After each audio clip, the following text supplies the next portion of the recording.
اعوذ باللہ من الشیطان اللعین الرجیم بسم اللہ الرحمن الرحیم الحمد للہ وکفا وسلام علی عبادہ الذین اصطفیٰ. درود بھیجیے محمد وعلیہ.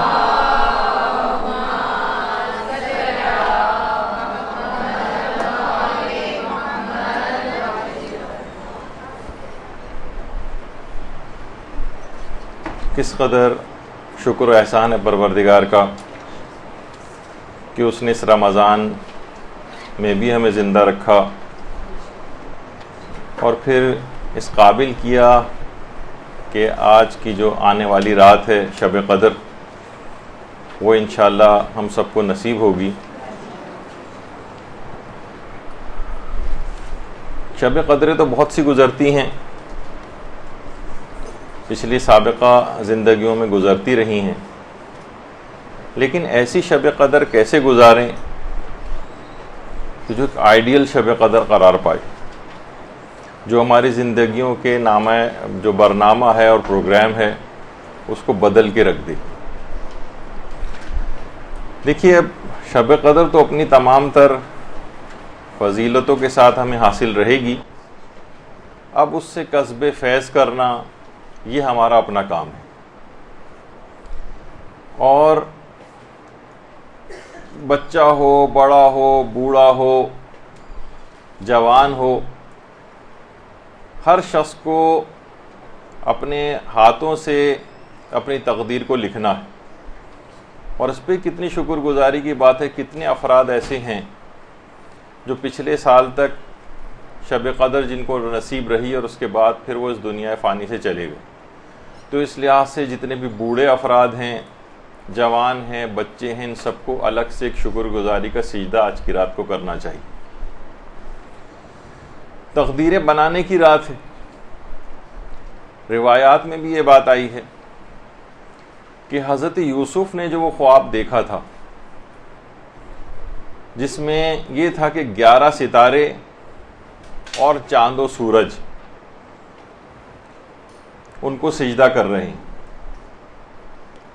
تو یہ خواب بھی انہوں نے شب قدر میں دیکھا تھا. روایات میں ہے کہ شب جمعہ بھی تھی اور شب قدر بھی تھی. تو اس لحاظ سے یہ مقدرات کو لکھے جانے کی رات ہے. اور کچھ اعمال اور طریقے ایسے ہیں جن پہ عمل پیرا ہونے کے بعد ہم اس کو ایک آئیڈیل شب قدر بھی بنا سکتے ہیں، اور اس طریقے سے اس کو گزار سکتے ہیں کہ دنیا اور آخرت کی ہر خیر ہم کو اس سے حاصل ہو جائے. اچھا، اس رات کو عبادت میں ہم کیوں بسر کریں؟ کیوں؟ اس کی ایک وجہ آیت اللہ سید محمد تہرانی نے بتائی. اب دیکھیے، ہمارے علماء یہ جو اتنے بڑے بڑے مقامات پر پہنچتے ہیں تو بچپن ہی سے، ابتدائے جوانی سے ان تمام چیزوں پر عمل کرتے ہیں، علم حاصل کرتے ہیں، یہاں تک کہ اس عمر کو پہنچ جاتے ہیں کہ پھر اتنے بڑے علمی مقام کو بھی وہ حاصل کرتے ہیں. یہ فرماتے ہیں کہ شب قدر ہم رات عبادت میں کیوں بسر کریں. وہ فرماتے ہیں کہ شب قدر میں جتنے بھی حالات اور ملکات ہوتے ہیں وہی آنے والی جو زندگی ہے آج کے بعد جو آئے گی، وہی کی وہی ساری زندگی کے اندر منعکس ہوں گے. یعنی آج کی رات آپ جس انداز سے بھی گزاریں گی وہ آنے والی تمام تر زندگی کے اندر اس کا ریفلیکشن آپ کو نظر آئے گا. وہ فرماتے ہیں کہ شب قدر میں جو شخص بھی عالم کثرت میں، بلکہ پہلے تو یہ کہا جائے کہ عالم وحدت کے اندر غرق رہے گا، مثلا پوری رات اطاعت خدا میں گزارے گا، پوری رات نمازوں کے اندر گزارے گا، پوری رات عبادت الہی کے اندر غرق رہے گا، تو فرماتے ہیں کہ اس کا ریفلیکشن پورے سال اس کی زندگی میں نظر آئے گا اور اس کی پورا سال نورانیت میں گزرے گا. اور جو شب قدر میں عالم کثرت میں غرق ہوگا وہ پورا سال اسی بے برکتی کے عالم میں رہے گا. مثلا اس رات کو آپ نے ٹی وی پر گیم شوز دیکھتے ہوئے گزاری، اس رات فضول بیت بازی اور شاعری کے ٹائپ کے جو پروگرام ٹی وی کے اوپر آ رہے ہیں وہ دیکھتے ہوئے گزاری، فضول قسم کے کوئز پروگرام دیکھتے ہوئے گزاری. کہ اب بازاروں میں چکر کاٹتے ہوئے گزاری یا ٹی وی پروگرامز کو دیکھتے ہوئے گزاری تو پورے سال اس کی نحوست دامنگیر رہے گی، اس کے اثرات پورے سال کے اوپر محیط ہو جائیں گے. تو بلکہ یہاں تک فرماتے ہیں آیت اللہ تہرانی کہ حتیٰ کہ اگر کسی کی توجہ پوری کی پوری اس رات اپنی اولاد پر مرکوز رہی، اپنی ذات پر مرکوز رہی، اپنے مال اور اپنی معاشی صورتحال کے اوپر مرکوز رہی، تمام تر دعاؤں کا ماحصل یہی تمام چیزیں رہیں، تو وہ پورے سال انہی کے چکر میں گزارے گا. یعنی فرماتے ہیں کہ عالم وحدت میں اس میں ڈوب جانا چاہیے اس رات، اور عالم کثرت سے باہر آنا چاہیے. ظاہر ہے ہمارا اتنا بڑا مقام تو نہیں ہے کہ ہم دنیاوی لحاظ سے اپنے لیے کوئی دعا نہ کریں، اولاد کے لیے کوئی دعا نہ کریں، رشتہ داروں کے لیے دعا نہ کریں، مال کی ترقی کے لیے دعا نہ کریں، سب دعائیں کریں، لیکن عالم آخرت کے حوالے سے بھی دعاؤں کا ایک بہت بڑا پورشن آپ کے پاس ہونا چاہیے. مثلا ہر شخص کو دنیا سے جانا ہے، مرنا ہے، سکرات کی کیفیت طاری ہونی، اس کے لیے آپ دعا کریں کہ یہ آسانی کے ساتھ ہو، قبر کی پہلی رات آپ کی آسانی کے ساتھ گزرے، برزخی زندگی آپ آسانی کے ساتھ گزرے، قیامت آئے گی، پل صراط آئے گا، چوکیاں آئیں گی، کتنے سارے آگے نار جہنم وغیرہ، ان سب سے بچنے کے لیے بھی تو دعائیں کرنی ہیں نا. تو کوئی لمحہ بھی اس رات کا ایسا نہ رہ جائے کہ جو کہ ذکر و مستحبات وغیرہ سے خالی ہو. ٹی وی وغیرہ کی فضول چیزیں بالکل نہ دیکھیں، کوئی وقت اس کے اندر نہ لگائیں، ورنہ جتنا وقت آپ نے اس روحانی پہلو سے کم تر لگایا، مثلا ٹھیک ہے رات 6-8 گھنٹے آپ کے پاس تھے، اس میں سے 1-2 گھنٹے آپ نے ٹی وی کے پروگرامز بھی دیکھے یا فضول باتوں میں وقت گزارا، تو روحانیت کا اتنا حصہ نامکمل رہ جائے گا. تو دیکھیے سب سے پہلے اس کی ابتدا کرنی ہے غسل سے، غسل شب قدر. یہ اس رات کا سب سے پہلا عمل ہے، اور کچھ مسائل جلدی جلدی ہم اس کو ڈسکس بھی کر دیتے ہیں کہ بہرحال دیکھیے آخری عشرے کی تقریباً تمام راتوں میں روایت میں یہ بات آئی ہے کہ پیغمبر اسلام غسل کیا کرتے تھے. اللہم صلی علی محمد وعلی محمد. تو کوشش کریں کہ اب جتنی بھی راتیں بچیں کم سے کم ہر رات، تاکہ ایک لحاظ سے سیرت کے مطابق بھی عمل ہو جائے. البتہ جو مستحب ہیں، جو معتبر روایتوں سے غسل شب قدر وغیرہ جس طریقے کے مستحب ہے، اور تھوڑے سے مسئلے فقہ بھی اس کے اندر بتا دیے جائیں تاکہ یہ بھی کنفیوژن کے ماہوار نجاست کے زمانے میں بھی غسل شب قدر کیا جا سکتا ہے. اس کے علاوہ یہ کہ جتنے بھی اعمال قرآن ہیں یہ بھی سب کیے جا سکتے ہیں اسی زمانے میں، نجاست کے زمانے میں. اور ضروری نہیں کہ صرف غسل شب قدر ہی کی نیت ہو، بلکہ اور بھی بہت سارے غسلوں کی نیت آپ اس میں جمع کر سکتی ہیں. مستحب غسلوں کی نیتیں بھی جمع کر سکتی ہیں، واجب غسلوں کی نیتیں بھی جمع کر سکتی ہیں. غسل زیارت امام حسین کی نیت ہو، اور خوشنودی خدا کی نیت ہو، اور کوئی پرانا آپ کا غسل جمعہ، کوئی قضا چلی آ رہی ہو، کوئی اور اس طرح کا غسل ہو، وہ سب بھی ایک ساتھ نیت کر کے ایک ہی غسل میں سب کا ثواب لے سکتے ہیں. اسی طرح سے یہ البتہ یاد رہے کہ بہرحال اس غسل کے بعد کچھ علماء کہتے ہیں کہ وضو کی ضرورت نہیں ہے، جیسے آغا سیستانی اور آغا خوئی، اور کچھ علماء یہ فرماتے ہیں جیسے جس میں امام خمینی اور رہبر معظم نمازوں کے لیے وضو کی ضرورت کافی رہے گی، یعنی وضو بھی کرنا پڑے گا. اسی طرح سے اب کچھ اوقات کے لحاظ سے کچھ بہتر چیزیں، ویسے تو پورا زمانہ ہی پوری رات غسل شب قدر کیا جا سکتا ہے، لیکن شب 19 میں زیادہ بہتر یہ ہے جو گزر گئی، وہ یہ ہے کہ وہ غسل غروب سے کچھ دیر پہلے کیا، اور شب 21 اور شب 23 میں زیادہ بہتر یہ ہے. البتہ یہ غسل مغرب سے تھوڑا پہلے کیا جا سکتا ہے، البتہ 21 اور 23 میں زیادہ بہتر ہے کہ یہ غسل مغرب اور عشاء کے درمیان کیا. تو دیکھ لیجئے گا کہ نماز مغرب پڑھنے کے بعد پھر غسل کریں، اس کے بعد نماز عشاء غسل سے انجام دیں. اسی طرح سے کون کون سے اعمال انجام دے سکتی ہے کوئی بھی عورت؟ تو یہ ہے کہ سوائے 4 واجب سجدوں والی آیات کے تلاوت کے تمام اعمال شب قدر انجام دے سکتی ہے. تمام دعائیں پڑھ سکتی ہے، تمام اذکار پڑھ سکتی ہے، تمام زیارات پڑھ سکتی ہے، تسبیحات پڑھ سکتی ہے. البتہ امام خمینی کی ایک احتیاط ہے کہ وہ ان تمام سوروں کو بھی پڑھنے کو منع فرماتے تھے کہ جس کے اندر آیات سجدہ آتی ہیں.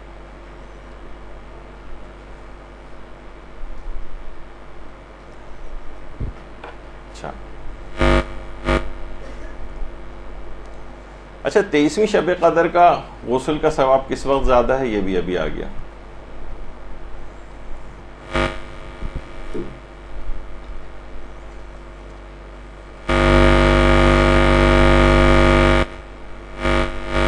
اس کے بعد زیادہ امکان یہ ہے کہ شب قدر کون سی رات ہے، تو اس میں امام آیت اللہ سیستانی فرماتے ہیں کہ زیادہ امکان اس بات کا ہے کہ شب 21 اور شب 23 میں شب قدر ہے.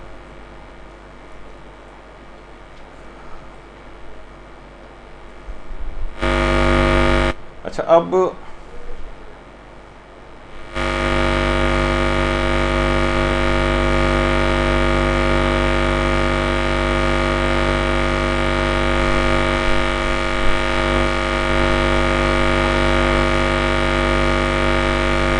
آیت اللہ محمد علی جاوید، ان سے کسی نے پوچھا کہ شیطانی وسوسے بہت آتے ہیں،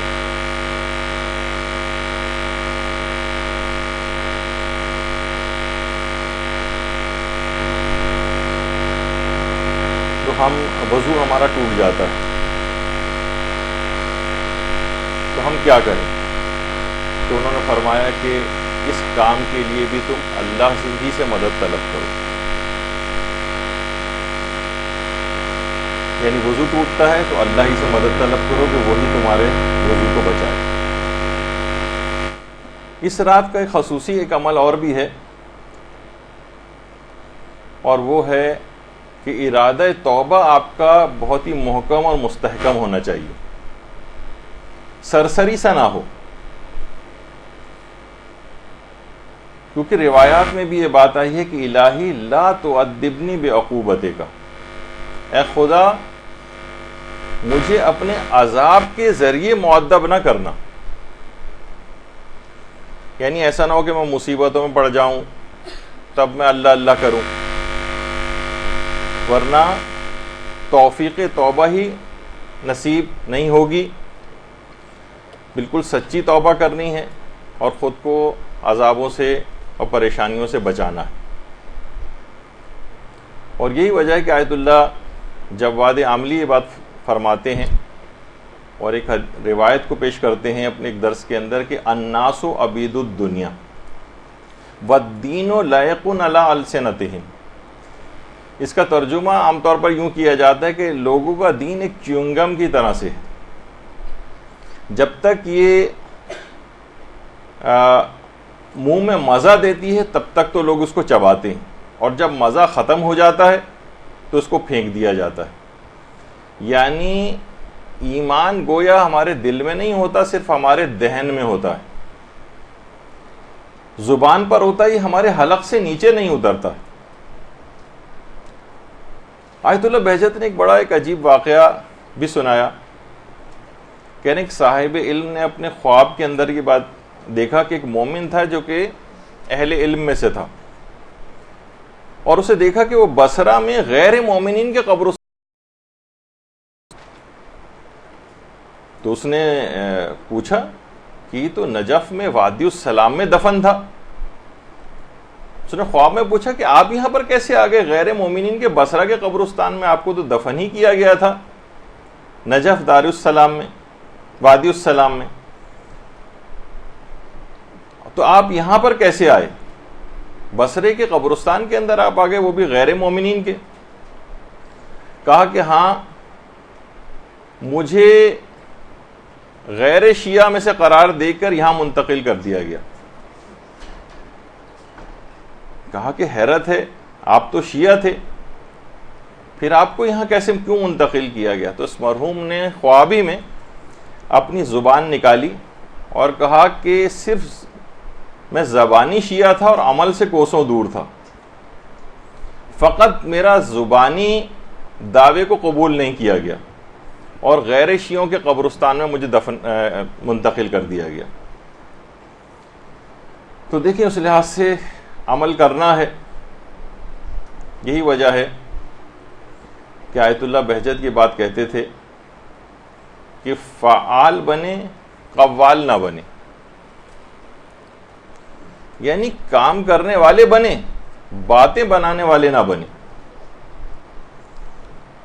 اور وہ کہتے تھے کہ بجائے اس کے کہ آپ لوگ ایک دوسرے کو دیکھیں، آپ کو چاہیے کہ دفتر شریعت یعنی توضیح المسائل کا مطالعہ کیا کریں، دستور العمل دیکھیں شریعت آپ سے کیا چاہتی.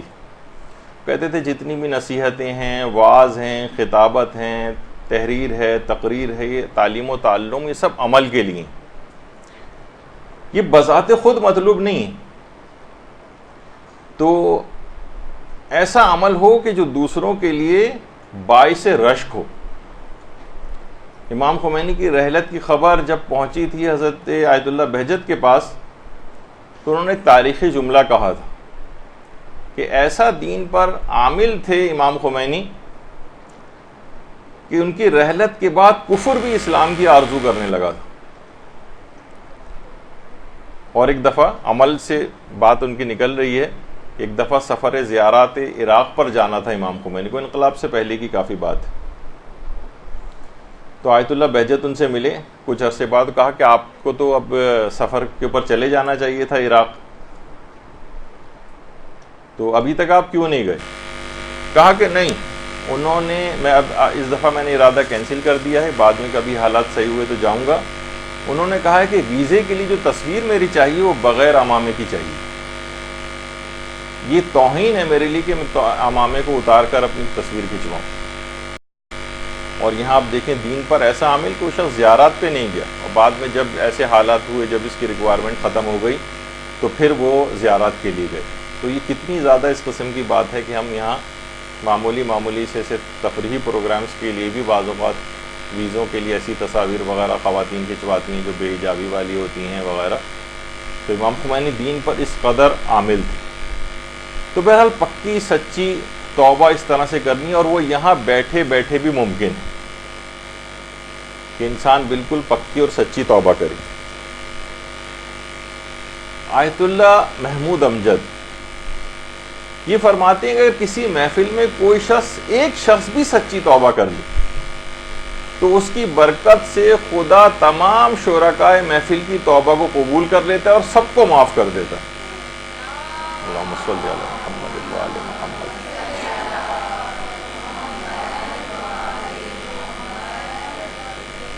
پکی اور سچی توبہ وہ یہاں بیٹھے بیٹھے بھی ہو سکتی. ایک دفعہ پوچھا تھا آیت اللہ غروی اصفہانی نے، ہمارے کتنے بڑے مجتہد گزرے ہیں، انہوں نے آیت اللہ سید صدر سے پوچھی یہ بات کہ جو آیت ہے کہ انما یخشی اللہ من عبادہ العلماء، کہ بندوں میں صرف صاحبان علم ہی ہیں کہ جو کہ اللہ سے ڈرتے ہیں. تو فرمایا کہ اس سے کون لوگ مراد ہیں؟ تو فرمایا اس سے چند اصطلاحات جاننے والا مراد نہیں بلکہ علماء باللہ مراد ہے. یہاں انما کا لفظ آیا ہے جو کہ انحصار پر دلالت کرتا ہے، عمومیت اس کے اندر نہیں ہوتی. اس کے معنی نہیں کہ تمام صاحبان علم اس میں شامل نہیں، کیونکہ فرماتے ہیں اگر واقعی ہمارے سب پوشیدہ راز فاش ہو جائیں تو معلوم چلے گا کہ کتنے ہی ہم میں سے ایسے افراد ہیں جو فقط دیندار نظر آتے ہیں لیکن حقیقتاً دیندار نہیں. صرف اپنی دنیا کو ہم نے آباد کیا ہوا ہے، دینداری کا ایک ماسک اور خول گویا چڑھایا ہوا ہے، اپنے لباس سے، اپنے چند ظاہری اعمال سے، اپنی میٹھی میٹھی باتوں سے گویا ہم دنیا کو دھوکہ دیتے ہیں کہ ہم دیندار ہیں. تو دیکھیے آج کی رات اس بات سے بھی توبہ کرنی ہے کہ پروردگار اس طرح کی طرز زندگی کو ہماری اس سے نکال لے اور سچی توبہ قرار دے دے. یعنی پتہ چلا کہ ہم رو رو کے ادھر دعائے ندبہ مانگ رہے ہیں لیکن مثلا ماں کو ناراض کیا ہوا ہے، درس و تدریس کے پروگراموں میں شرکت ہے لیکن اخلاق اپنا خراب کیا ہوا ہے، بڑی اہتمام سے مثلا نمازیں پڑھ رہے ہیں، روزے رکھ رہے ہیں، لیکن مثلا فحش مناظر والے ٹی وی پروگرامز وغیرہ بھی دیکھ رہے ہیں۔ رمضان میں گویا ٹی وی کے ایسے اداکاراؤں اور اداکاروں کا دین اختیار کیا ہوا ہے جو ویسے تو دین سے کوسوں دور ہیں، لیکن ٹی وی پہ جب آتے ہیں تو بڑی میٹھی میٹھی دین کی باتیں کرتے ہوئے نظر آتے ہیں۔ تو لہٰذا عمل میں راسخ ہونا، عمل میں یہ بات یاد رکھ لیں کہ علماء فرماتے ہیں جو احکام اسلام پر جتنا زیادہ عامل ہوگا وہ اتنا ہی بڑا عارف ہوگا۔ بلکہ آیت اللہ بہجت تو یہاں تک کہتے تھے کہ کرامات اور مراتب کے عاشق مت بنو، بلکہ وہ بعض اوقات کہتے تھے کہ اس طرح کی خواہشات کبھی کبھار جہنم میں جانے کا سبب بھی بن جاتی ہیں، کہ انسان کہ مجھے یہ مقام حاصل ہو جائے، وہ مقام حاصل ہو جائے، یعنی غیر الہی نیتیں آنے لگتی ہیں۔ اور باقاعدہ وعدہ دیدار جو امام خمینی جب جلا وطن تھے اور اپنے بیٹے احمد خمینی کو خط لکھا کرتے تھے تو ان کے خطوط وعدہ دیدار ایک کتاب کے اندر شامل کیے گئے۔ تو اس میں امام خمینی نے اپنے بیٹے احمد خمینی کو جو خط لکھے تھے اس میں یہ بات بھی کہی تھی کہ یاد رکھو کہ قدر و منزلت کو حاصل کرنے کی کوشش نہ کرنا، خواہ مادی کوشش ہو خواہ معنوی کوشش ہو، اور صاحب نظر کی جو نصیحت ہوتی ہے وہ اس کا درس اور اشارہ ہوتی ہے، بلکہ اگر کچھ کرامات تمہارے ہاتھ لگ جائیں تو بھی امکان ہے کہ ان امتحانات میں سے نہ ہو کہ جن سے نکلنا بہت مشکل ہو۔ سیدھے طریقے سے بس خدائی احکامات پہ عمل کرتی جائیں اور کسی بھی طرح کے غیر الہی نیت اس کے اندر نہ آنے دیں۔ تو آج کی یہ پوری رات بے انتہا مستحبات پر مسلسل عمل کی رات ہے۔ تو ایک بندہ مومن نے ایک مرتبہ میں حکایات میں ملتا ہے کہ یا تو امام زمانہ علیہ السلام کو دیکھا یا رسول خدا کو صلی اللہ علیہ محمد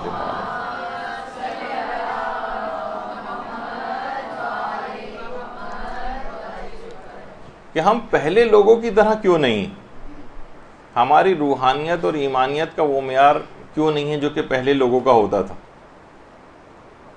تو معصوم نے جملے اس حکایت میں ہے کہ ارشاد فرمائے کہ پہلے زمانے کے لوگ مستحبات پر بھی واجبات کی طرح سے عمل کرتے تھے اور مکروہات سے بھی حرام کاموں کی طرح سے بچا کرتے تھے، جبکہ تم لوگوں کا یہ حال نہیں۔ یعنی ہم تو اس طرح کا ہمارا گویا حال ہے کہ بالکل ہم جس طرح نہیں ہوتا کھائی کے کنارے کنارے چلتے ہیں، یعنی اکثر و بیشتر اس کے اندر گر جاتے ہیں۔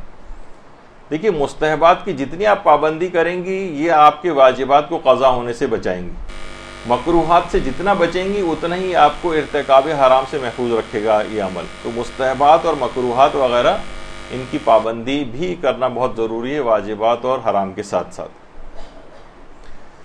دیکھیں آج شب قدر کو آئیڈیل بنانے کا پروگرام یہ ہے بنے گا کہ آئندہ زندگی میں حرام سے بچنے کے ساتھ ساتھ آپ مکروہات سے بچنے کا بھی عہد کریں اور واجبات کے ساتھ ساتھ مستحبات کی بھی بھرپور ادائیگی کا اہتمام کریں اور نیت کریں۔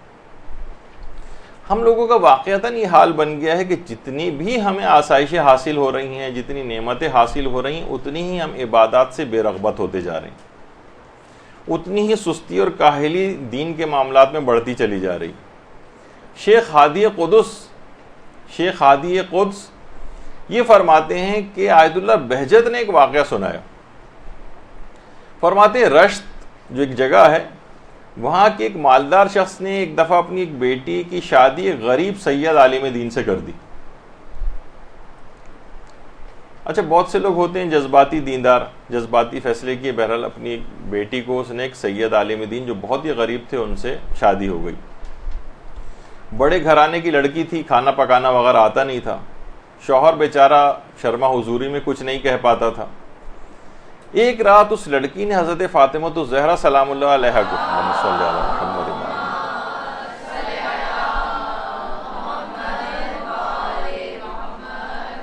ان کو خواب میں دیکھا۔ شہزادی نے کہا تم یہ میرے بیٹے کے ساتھ اچھا سلوک کیوں نہیں کرتی ہو؟ کیوں اس کو کھانا پکا کر نہیں دیتی ہو؟ لڑکی نے کہا کہ شہزادی مجھے تو واقعتاً کھانا بنانا آتا ہی نہیں۔ بی بی نے اصرار کیا کہ نہیں، تمہیں کام کرنے چاہیے۔ وہ بار بار یہی کہتی کہ مجھے نہیں آتا، مجھے نہیں آتا۔ بالآخر حضرت زہرا سلام اللہ علیہا نے یہ کہا کہ کم سے کم اتنا تو کرو کہ تم جتنا بھی کھانے کے لیے ضروری مواد ہو یہ جمع کر کے کسی برتن میں ڈال کر اور آگ پہ چڑھا دو، باقی تمہیں کچھ کرنے کی ضرورت نہیں۔ اچھا، جب یہ خواب سے بیدار ہوئی تو بہت حیران ہوئی۔ اب اس نے صرف یہ چیک کرنے کے لیے کہیں یہ میرا خواب سچا بھی تھا یا نہیں، اس نے تمام ضروری چیزیں جمع کی اور ایک برتن میں ڈال کر اوپر ڈھکن لگا دیا۔ آیت اللہ بہجت فرماتے ہیں اسی وقت پتیلی سے اس طرح کی پکنے کی آوازیں آنا شروع ہو گئیں۔ اس نے تجسس سے ڈھکن اٹھا کے دیکھا تو کھانا مکمل طور پر پک کے اسی وقت تیار ہو چکا تھا۔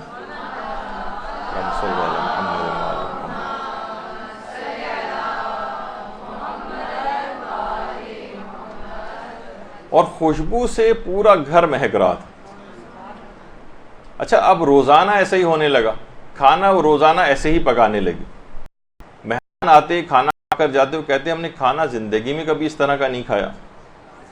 آیت اللہ بہجت فرماتے ہیں اس واقعے کے اندر دو بڑی حیران کن باتیں ہیں۔ ایک تو یہ ہے کہ کرامت کتنی حیران کن ہے کہ روزانہ اس طرح سے کھانا پک کر تیار ہو جاتا تھا۔ اس سے زیادہ حیران کن بات یہ ہے کہ اس امیر زادی نے بار بار کرامت کو دیکھ کر بھی کھانا پکانا نہیں سیکھا۔ یہ آپ کو اصل میں واقعہ سنانا مقصود نہیں تھا۔ جتنی آسائشیں اور نعمتیں بڑھتی جا رہی ہیں اتنا دین کے اوپر عمل دور ہوتا جا رہا ہے۔ یہاں ہمارے ساتھ بھی کتنا ہوتا ہے، کتنی ہماری ظاہری طور پر مدد ہوتی، کتنے معجزات ہمارے ساتھ ہو جاتے ہیں، کتنی پریشانیوں سے ہم بچ کر نکلتے ہیں، لیکن کوئی بھی سدھرنے کو تیار نہیں ہوتا۔ کتنی شب قدر آتی ہیں اور گزر جاتی ہیں، کتنے رمضان آئے اور گئے، نہ ہمیں بدلنا تھا اور نہ ہم بدلے۔ جبکہ ہم ان کردار کے اعتبار سے ہم ان معصومین کے ماننے والے ہیں کہ علامہ اظہر حسن زیدی صاحب قبلہ کتنے مشہور خطیب گزرے، وہ یہ کہتے تھے کہ ہم ایسے افراد کے ماننے والے ہیں جن کا کردار یہ تھا کہ آل محمد پر لوگوں نے تلوار اٹھائی، پتھر اٹھائے، تازیانے اٹھائے، مگر کوئی انگلی نہیں اٹھا سکا۔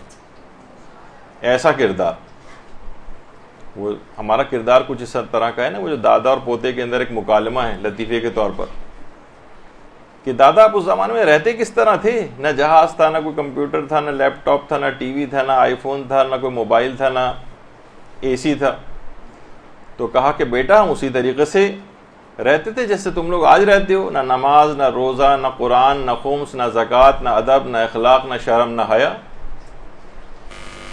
تو یہ کچھ اس انداز کی حالتیں جو ہیں ہم لوگوں کی بن گئیں۔ دوسروں پر بہت اعتراض کرتے ہیں اور خود اس سے غافل، جس طرح کہا جاتا ہے نا کہ اپنے گلے کے اندر سانپ اور بچھو لٹک رہے ہیں اور دوسروں کی مکھیاں اڑانے کی فکر میں۔ تو اپنی ذات کی اصلاح کی فکر اس رات کو کریں، دوسروں کی فکر بعد میں۔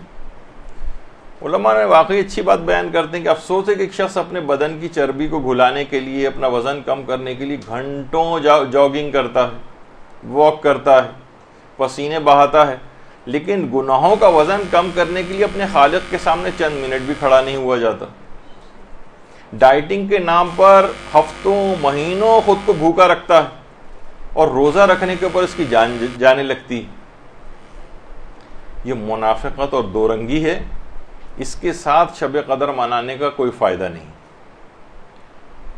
تو اس کو اسی رات ختم کر دینا چاہیے، ورنہ اس جیسی راتیں تو پہلے بھی بہت آتی رہیں اور آئندہ بھی آتی رہیں گی جب تک اپنے آپ کو بدلنے کا ایک مکمل طور پر ارادہ نہ ہو۔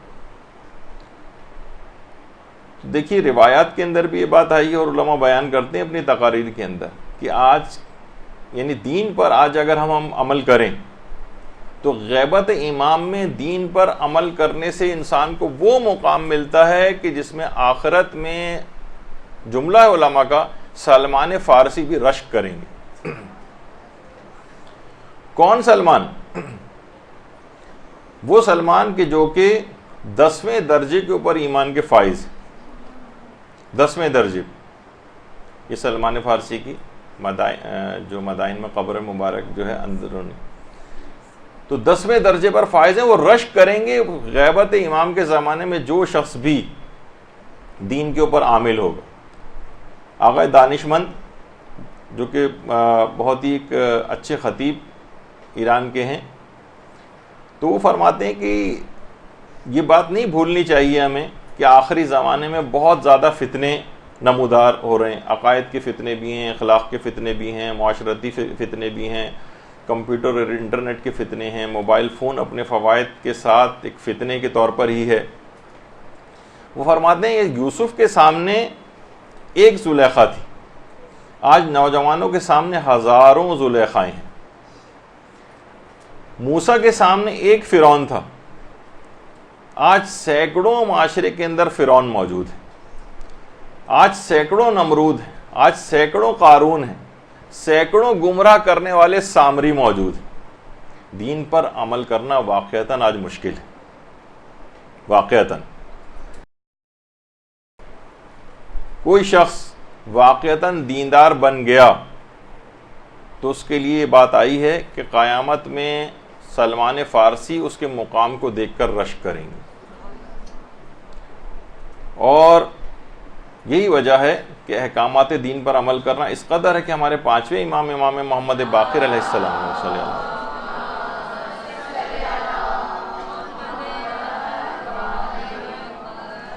اے ہشام خود کو جنت سے کمتر چیز پر فروخت نہ کرنا، اپنے ایک صحابی سے امام نے فرمایا تھا. اچھا دیکھیے، آقا دانشمند نے ایک جملہ اور ارشاد فرمایا تھا کہ پرانے زمانے میں ایک مثل مشہور تھی کہ ٹوپی کو کبھی بھی سستے داموں فروخت نہیں کرنا چاہیے.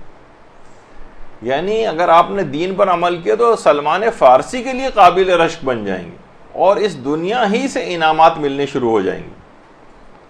پیغمبر اسلام فرماتے تھے نا کہ اللہم صلی علی محمد،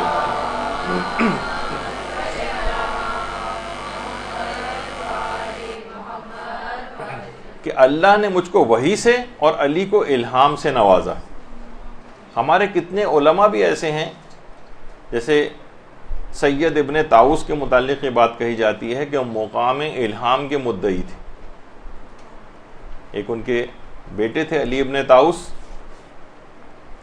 ان کے دونوں باپ اور بیٹا وہ اسی طرح سے بہت ہی بڑے مقام کے اوپر پہنچ گئے تھے. اچھا، ایک بھی گناہ انسان نہ کرے، کیا یہ ممکن ہے؟ یعنی دوسرے الفاظ میں کہا جائے کیا کوئی غیر معصوم شخص مقام عصمت پر فائز ہو سکتا ہے؟ دیکھیں، عصمت کے مراتب، عصمت کبریٰ جو ہے وہ تو 14 معصومین علیہم السلام کے پاس اعلیٰ ترین مقام ہے، اس کو تو ایک طرف کر دیجئے، لیکن اس کے بعد بھی اس عصمت کے مراتب ہیں. سارے انبیاء جیسے معصوم ہیں لیکن سب کا درجہ ایک نہیں. اولو العزم پیغمبر الگ ہیں، غیر اولو العزم پیغمبر جو ہیں وہ الگ ہیں. حتیٰ کہ آیت اللہ بہجت یہ بات کہتے تھے کہ حضرت عباس علمدار علیہ السلام، حضرت علی اکبر علیہ السلام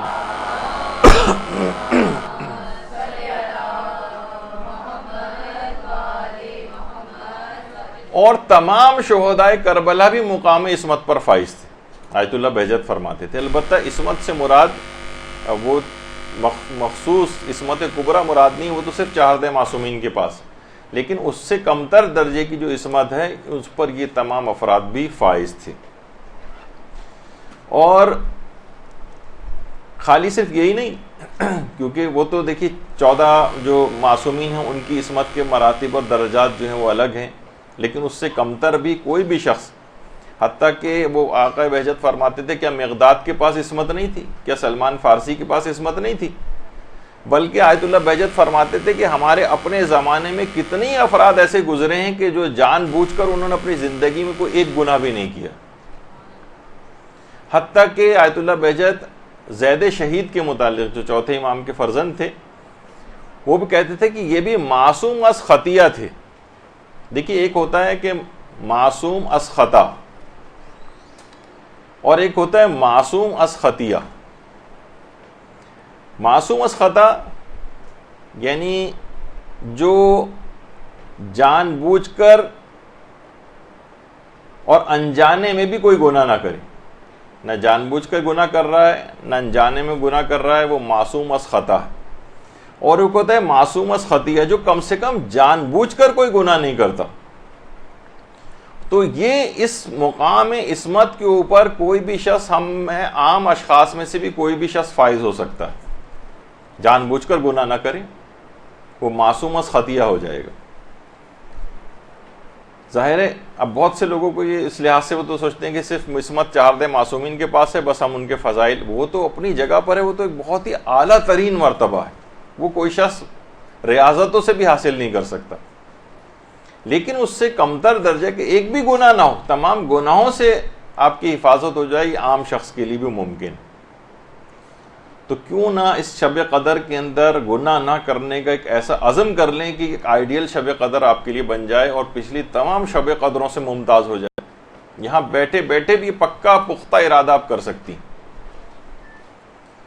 اور اس کے لیے دماغ میں آتا ہے نا کہ ہم تو بہت کمزور ہیں، ہماری تو کہیں یہ عزم مصمم ٹوٹ ہی نہ جائے، تو علماء فرماتے ہیں اس کے لیے معصومین علیہم السلام کا وسیلہ اختیار کریں، اور اس طرح سے تڑپ کر دعا کریں کہ جملہ ہے نا کہ جب دعا ایڑیاں رگڑنے پر آ جاتی ہے تو قبولیت کے زمزم کو جاری ہونا ہی پڑتا ہے، تو لازمی وہ زمزم جاری ہوگا اور آپ کی دعا قبول ہوگی۔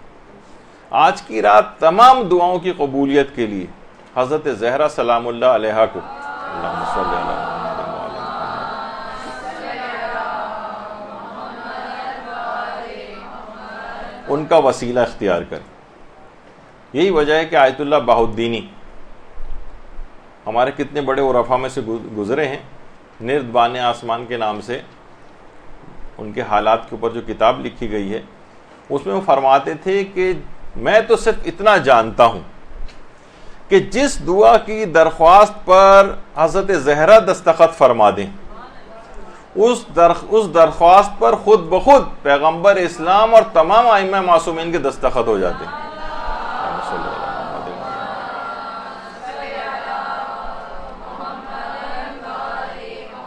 اور فرماتے تھے کہ ایک ایسی بات ہے جس میں کوئی کلام نہیں ہے، کوئی شک و شبہ نہیں۔ تو کہتے تھے میں فقط اتنا جانتا ہوں کہ اگر کوئی شخص صدیقہ طاہرہ کے ساتھ سے متوسل ہو جائے اور ادھر امام زمانہ قبولیت دعا کا اشارہ فرما دیں تو وہ حاجت فوراً اس پہ لبیک کہا جاتا ہے اور وہ قبول ہو جاتی۔ اور امام زمانہ علیہ السلام اس حضرت زہرا کے وسیلے سے، اللہم صلی علی محمد وعلی محمد،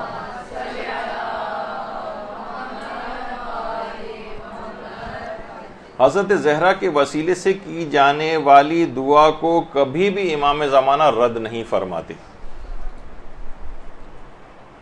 یہی وجہ ہے کہ آیت اللہ محمد حسین طباطبائی توسل کے اتنے زیادہ قائل تھے کہ پورے رمضان میں افطار اس وقت تک نہیں کرتے تھے جب تک کہ معصومہ قوم کی زری کو جا کر بوسہ نہیں دے لیتے تھے۔ پورے رمضان طریقہ کار یہ ہوتا تھا آیت اللہ محمد حسین طباطبائی کا۔ اور اسی توسل کی اتنی زیادہ اہمیت ہے کہ آیت اللہ علی آقا قاضی فرماتے تھے کہ محال ہے کہ انسان توسل امام حسین حاصل کیے بغیر مقام توحید تک پہنچ سکے۔ درود بھیجیے۔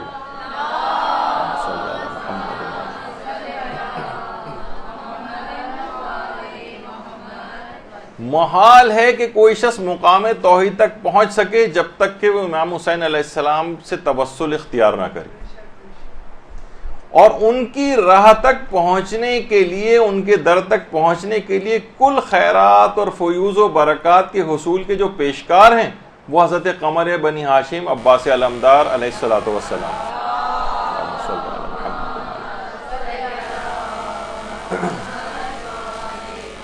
یعنی امام حسین کے در تک پہنچنے کے لیے جو پیشکار ہیں وہ حضرت عباس علمدار، ان کے توسل کے بغیر بھی کوئی شخص مقام توحید تک نہیں پہنچ سکتا۔ ان سے گزرنا ہوگا، ان کا توسل اختیار کرنا ہوگا تو دربار امام حسین میں حاضری ملے گی اور وہاں سے پھر آگے کی مقامات کی طرف بڑھا جائے گا۔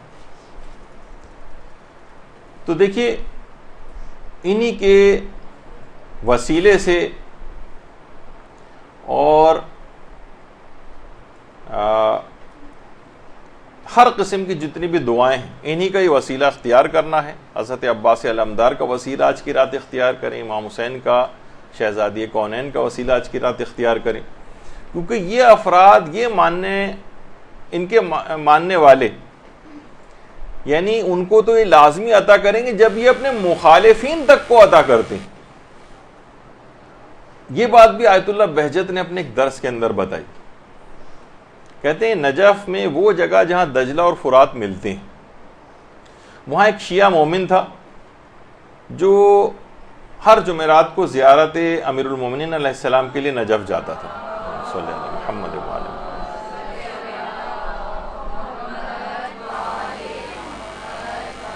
کہتے ہیں وہ روزانہ پیدل جاتا تھا, راستے میں ایک ناصبی کا گھر پڑتا تھا, دشمن اہل بیت. تو وہ ناصبی جو تھا وہ اس کا خوب مذاق اڑاتا تھا, اور ایک دن تو اس نے بہت ہی زیادہ امیر المومنین کی شان میں گستاخی بھی کی.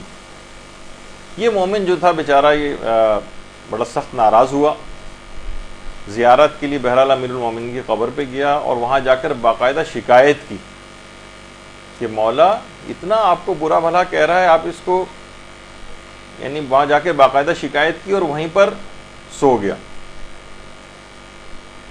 ظاہر ہے وہاں سے زیارت کر کے آیا, حرمی میں کسی جگہ لیٹ کر سو گیا.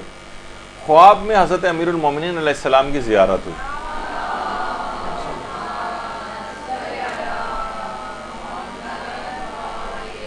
کہا مولا آپ اس کو سزا کیوں نہیں دیتے؟ مولا نے کہا اس کا ایک حق ہماری گردن پر ہے, اس وجہ سے ہم اس کو سزا نہیں دیتے. کہ ایک دفعہ وہ فرات کے پاس بیٹھا ہوا تھا تو اس کو شہید کربلا کا پیاسا ہونا یاد آ گیا. تو وہ اپنے آپ سے کہنے لگا کہ اے عمر ابن سعد, تو نے حسین کو پیاسا قتل کر کے اچھا نہیں کیا, کم سے کم پانی پلا کر ہی قتل کر دیتا. اور یہ سوچ کر اس کا دل پسیجا اور اس کی آنکھوں میں کچھ نمی آ گئی. اب اس کا ایک حق ہماری گردن پر آ گیا, ہم اس کو سزا نہیں دیں گے. یہ بیدار ہوا, اور بیدار ہونے کے بعد جب یہ زیارات سے واپس آیا تو راستے میں پھر وہی ناصبی مل گیا. اس نے پھر مذاق اڑایا. تو اس نے مومن نے کہا کہ اے ناصبی, تیرے لیے امام نے ایک پیغام دیا ہے, اور پورا خواب سنایا. وہ ناصبی بھی حیران رہ گیا. کہا کہ جس وقت یہ سب کام ہو رہا تھا میری آنکھوں میں وہ نمی آئی تھی, میں نے جملے کہے تھے, اس وقت کوئی دوسرا موجود نہیں تھا, تو علی کو یہ بات کیسے پڑی؟ اسی وقت منقلب ہوا اور کلمہ ولایت کو زبان پر جاری کیا. اللہم صلی اللہ.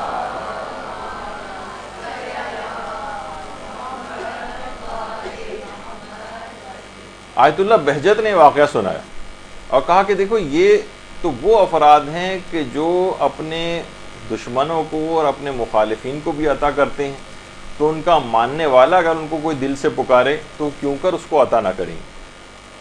تو اس رات ان تمام ہستیوں کے ساتھ ایک توسل اختیار کریں, بارگاہ خداوندی میں تمام دعاؤں کی قبولیت کے لیے ان کا واسطہ دیں, تو پھر دیکھیے کہ دعا کیسے قبول نہیں ہوتی. پھر اس رات میں ایک خصوصیت سے آپ کو ایک عمل اور کرنا ہے, اور اس بات کا عہد بھی کریں کہ اس پہ ساری زندگی اس کے بعد عامل رہیں گی کہ اس رات میں خاص طور پر جو مغرب و عشاء کی نمازیں ہیں ان کو اول وقت پر انجام دیں. یعنی ٹھیک ہے افطار وغیرہ کرنے کے بعد, لیکن عام طور پر دیکھا گیا ہے کہ اس سے بہت ہی بے برکتی نمازوں کو تاخیر کر کے پڑھنا. پڑھ لیں گے, آرام سے پڑھ لیں گے, 10 بجے پڑھ لیں گے, 11 بجے پڑھ لیں گے, پونے 12 بجے پڑھ لیں گے جا کر. اسی طریقے سے دوپہر کی نمازوں کے لیے اسی طریقے سے فجر بھی بالکل قضا کے قریب پڑھی جاتی ہے. وہ جو میں نے ابھی کہا نا کہ کھائی کے بالکل کنارے کنارے ہم رہتے ہیں, کبھی بھی اس کے اندر روزانہ کی بنیاد پہ گرتے ہیں اور پھر باہر نکلتے ہیں. افطار کے بعد قیلولہ وغیرہ کرنے میں بھی ٹائم نہ لگائیں. ساری زندگی آرام کرنے کے لیے بہت پڑی ہوئی ہے. یہ انتہائی اہم رات ہے, کیونکہ عام طور پر لوگ غنودہ ہو جاتے ہیں, افطار کر کے بالکل انٹا غفیل ہو کے جو ہے پڑ جاتے ہیں بستر کے اوپر. تو بہرحال اس میں بھی وقت نہ لگائیں, اور اس رات کو آئیڈیل اس طرح سے بنائیں کہ اپنی آئندہ زندگی میں تمام مصروفیات پر نماز کو مقدم کرنے کا عہد کریں. بہت، ورنہ یہ سابقہ بہت ساری شب قدروں کی طرح سے یہ شب قدر بھی گزر جائے گی اور زندگی میں کوئی تبدیلی لے کر نہیں آئے گی. اور آیت اللہ بہجت بڑی عجیب بات اور کہتے تھے کہ لوگوں کا اول وقت جماعت سے نماز پڑھنا بہت سارے دوسرے لوگوں کو آخری وقت میں ان کی نمازوں کی حفاظت کرتا. اسی طرح سے جو لوگ اول وقت پہ نماز پڑھتے ہیں ان کی اول وقت کی نمازیں ایسا اثرات رکھتی ہیں کہ جس سے بہت سارے لوگوں کی نمازیں قضا ہونے سے بچ جاتی ہیں. ایک تو یہ بھی کہ جب وہ آپ کو اول وقت میں نماز پڑھتے دیکھتے ہیں تو ان کو بھی شوق ہوتا ہے کہ ہم نماز پڑھیں. بہت سے لوگوں کی نمازیں قضا ہونے سے بچ جاتی ہیں آپ کو اول وقت میں نماز پڑھتا دیکھ کر. ایسے اثرات ہیں اس نماز کے. یہی سوال آیت اللہ صادق روحانی سے بھی کسی نے ایک استفتاء میں پوچھا کہ آپ ہمیں ایسی کوئی نصیحت کریں کہ دنیا اور آخرت کی ہر سعادت ہمیں حاصل ہو جائے. ہر سعادت، دونوں مکمل طور پر ہمیں حاصل ہو، پوری دنیا بھی حاصل ہو، پوری آخرت بھی حاصل ہو. تو آیت اللہ صادق روحانی نے اپنے فتوے کے اندر لکھا کہ یہی سوال پیغمبر اسلام سے کسی نے کیا تھا تو آپ نے فرمایا تھا، درود بھیجیے اللہم صلی علی محمد.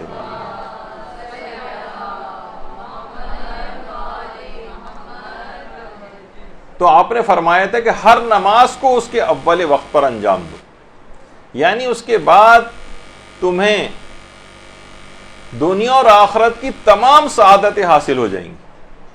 اول وقت میں نماز، تو اس کا عہد آج کی رات کر لیں اور اول وقت کی نماز مغرب اور عشاء کی اسی رات سے پڑھیں. یعنی زیادہ تاخیر نہ کریں.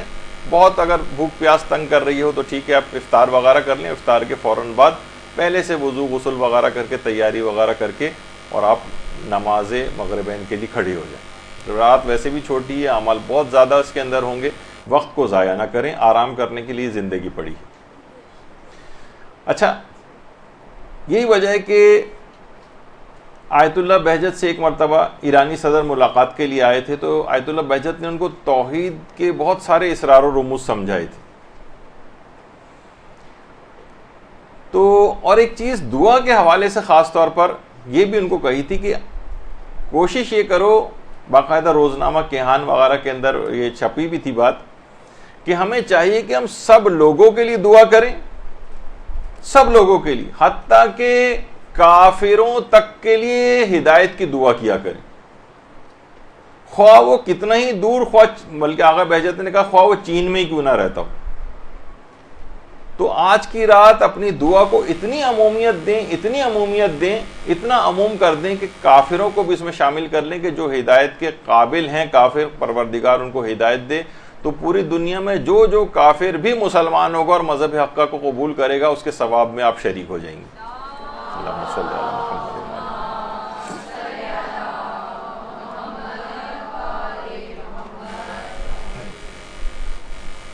تو یہی وجہ ہے کہ سب لوگوں کے لیے دعا. ملا فتح علی سلطان آبادی، یہ وہی صاحب کرامت شخصیت ہیں جن کا واقعہ تو ایک دفعہ میں پچھلے کسی درس میں سنا چکا ہوں، لیکن ان کی تصویر غالباً آپ کو نہیں دکھائی تھی. نام سے ان کے ایسا لگتا ہے جیسے کوئی انڈیا پاکستان وغیرہ کے کوئی سلطان آباد کا علاقہ ہوگا، لیکن نہیں، یہ ایرانی تھے. ملا فتح علی سلطان آبادی بے انتہا کرامات والے بزرگ تھے. تو ایک مرتبہ شیخ فضل اللہ نوری نے کا طریقہ کار یہ تھا کہ وہ دعوت دیا کرتے تھے، ہر شب جمعہ 50 افراد کی گھر پہ دعوت کرتے تھے مومنین کی. ایک دفعہ میں نے پہلے بھی واقعہ سنایا تو اس میں محدث نوری کا نام لے لیا تھا. وہ محدث نوری نہیں بلکہ شیخ فضل اللہ نوری. تو 50 افراد کے بجائے 100 افراد کو دعوت نامہ چلا گیا. ابھی بہت پریشان ہوئے اور انہوں نے اپنے استاد آخوند ملا فتح علی سلطان آبادی کے پاس گئے اور کہا کہ میں بہت پریشان ہوں، سب لوگ آ جائیں گے تو میں تو پورا نہیں کر پاؤں گا. کہا کہ فکر کی کوئی بات نہیں ہے، جب تم کھانا وغیرہ کسی بھی پتیلی وغیرہ کے اندر ڈالو کھانے پکانے کے لیے تو مجھے بلا لینا. وہ بلا کے لے آئے ان کو. تو انہوں نے پتیلی کے اندر ڈھکن ہٹا کے اس کا ایک جملہ پڑھا، علی خیر البشر ومن ابا فقط کفر، علی بہترین مخلوق ہیں، جو ان کو نہ مانے وہ کافر ہے۔ اور اس کے بعد کھانا پک کر تیار ہوا، وہ 100 کے 100 افراد آئے، پیٹ بھر کے کھانا کھا کے بھی چلے گئے، اور اچھا خاصا کھانا پھر بھی بچ گیا۔ اللہم صلی علی محمد وعلی محمد۔ اچھا، جب ایک مرتبہ یہ بامبے انڈیا میں تھے اور اس کے بعد پھر ان کو جانا تھا حج وغیرہ کے لیے، تو انہوں نے ایک بات کہی تھی کہ پروردگار، دعا کی تھی کہ آج تک میں نے تجھ سے اپنے لیے کچھ نہیں مانگا۔ دیکھیے، دعا کے متعلق ہم کہہ رہے ہیں کہ شب قدر میں اپنی دعا کو اتنا عموم دیں کہ سب کو دوسروں لوگوں کے لیے دعا کریں، کہ آج تک میں نے اپنے لیے کچھ نہیں مانگا، ہمیشہ دوسروں کے لیے دعا کی۔ اچھا، یہ خصوصیت اور آیت اللہ محمد حسین طباطبائی میں بھی تھی۔ وہ کہتے تھے مجھے نہیں یاد پڑتا کہ آج تک میں نے اپنے لیے کوئی دعا کی ہو، میں ہمیشہ دوسروں کے لیے کرتا ہوں۔ اچھا، روایات میں بھی بات آئی ہے کہ جب کوئی انسان مرد مومن کسی دوسرے مومن کے لیے دعا کرتا ہے تو ایک فرشتہ خلق ہوتا ہے جو اس پر آمین کہتا ہے کہ جو دعا تو نے دوسرے لوگوں کے لیے کی ہے، پروردگار وہی تیرے حق میں بھی قبول کر لے۔ تو اپنے لیے کوئی کرنے کی ضرورت نہیں، سب دوسرے لوگوں کے لیے دعا کریں، وہ ساری دعائیں آپ کے اپنے حق میں قبول ہو جائیں گی۔ تو علامہ طباطبائی بھی کہتے تھے مجھے نہیں یاد پڑتا کہ ذاتی طور پر میں نے اپنے لیے کبھی کوئی دعا کی۔ تو یہی ملا آخوند فتح علی سلطان آبادی، وہ کہتے تھے پروردگار میں تجھ سے آج پہلی دفعہ ایک دعا کر رہا ہوں اپنے لیے، کہ ان کے ایک جسم پر ایک پھوڑا نکل آیا تھا جس سے خون لباس کے اوپر لگ جاتا تھا، کہ پروردگار مجھے حج پر جانا ہے، اس پھوڑے کو ٹھیک کر دے تاکہ میں مکمل طہارت کے ساتھ اپنے اعمال حج کو انجام دے سکوں۔ اچھا، دوسروں کے لیے دعا کرنے والے میں خصوصیت اور پیدا ہو جاتی ہے، اور وہ یہ کہ وہ مستجاب الدعوات بن جاتا ہے۔ ایک بہت بڑی آپ کو ایک اہم پوائنٹ یہ میں بتا رہا ہوں کہ انسان اگر دوسروں کے لیے کثرت کے ساتھ دعا کرنا شروع کر دے تو مستجاب الدعوات ہو جاتا ہے۔ کہہ رہے ہیں ابھی دعا ختم ہی کی تھی انہوں نے، وہ پھوڑا غائب ہو گیا۔ اعمال حج کے لیے تشریف لے گئے، حج کے بعد وہاں سے واپس آئے، اور اس کی ایک وجہ یہ تھی مستجاب الدعوات ہونے کا ایک دوسرا طریقہ ایک اور بھی، وہ یہ ہے کہ آخوند ملا فتح علی سلطان آبادی ناد علی کبیر اس کے عامل تھے۔ ناد علی اتنا زیادہ مجرب دعا ہے کہ اس کو کوئی دعا کے طور پر اگر پڑھے، وہ علمی اختلافات وہ اپنی جگہ پر، وہ تو ہم ایک اپنی گفتگو کے اندر جو بہترین نماز کیسے پڑھیں اس میں جب ناد علی کی گفتگو آئی تھی تو وہاں پر اس کو تفصیل سے بیان کر چکے۔ وہ فرماتے ہیں کہ یعنی اگر کوئی بھی شخص، علماء کہتے ہیں کہ ناد علی کبیر کے اوپر عامل ہو جائے، یعنی کثرت کے ساتھ اس کو پڑھے، تو وہ صاحب کرامت ہو جاتا ہے، مستجاب الدعوات ہو جاتا ہے۔ اور واقعتاً امیر المومنین کے نام میں یعنی ہمیں ہمارے مادیات کے پردے اگر چاک ہو جائیں تو ہم دیکھیں گے کہ وہی ہمیں نظر آئے گا جو آیت اللہ عبد الکریم کشمیری کو نظر آیا تھا۔ وہ فرماتے ہیں ایک بار مرتبہ میں نجف میں حرم امیر المومنین میں بیٹھا ہوا تھا، میں نے اطراف میں نگاہ کی تو مجھے آسمان اور تمام اطراف حتیٰ کہ در و دیوار پر بھی صرف علی علی علی علی علی لکھا نظر آیا۔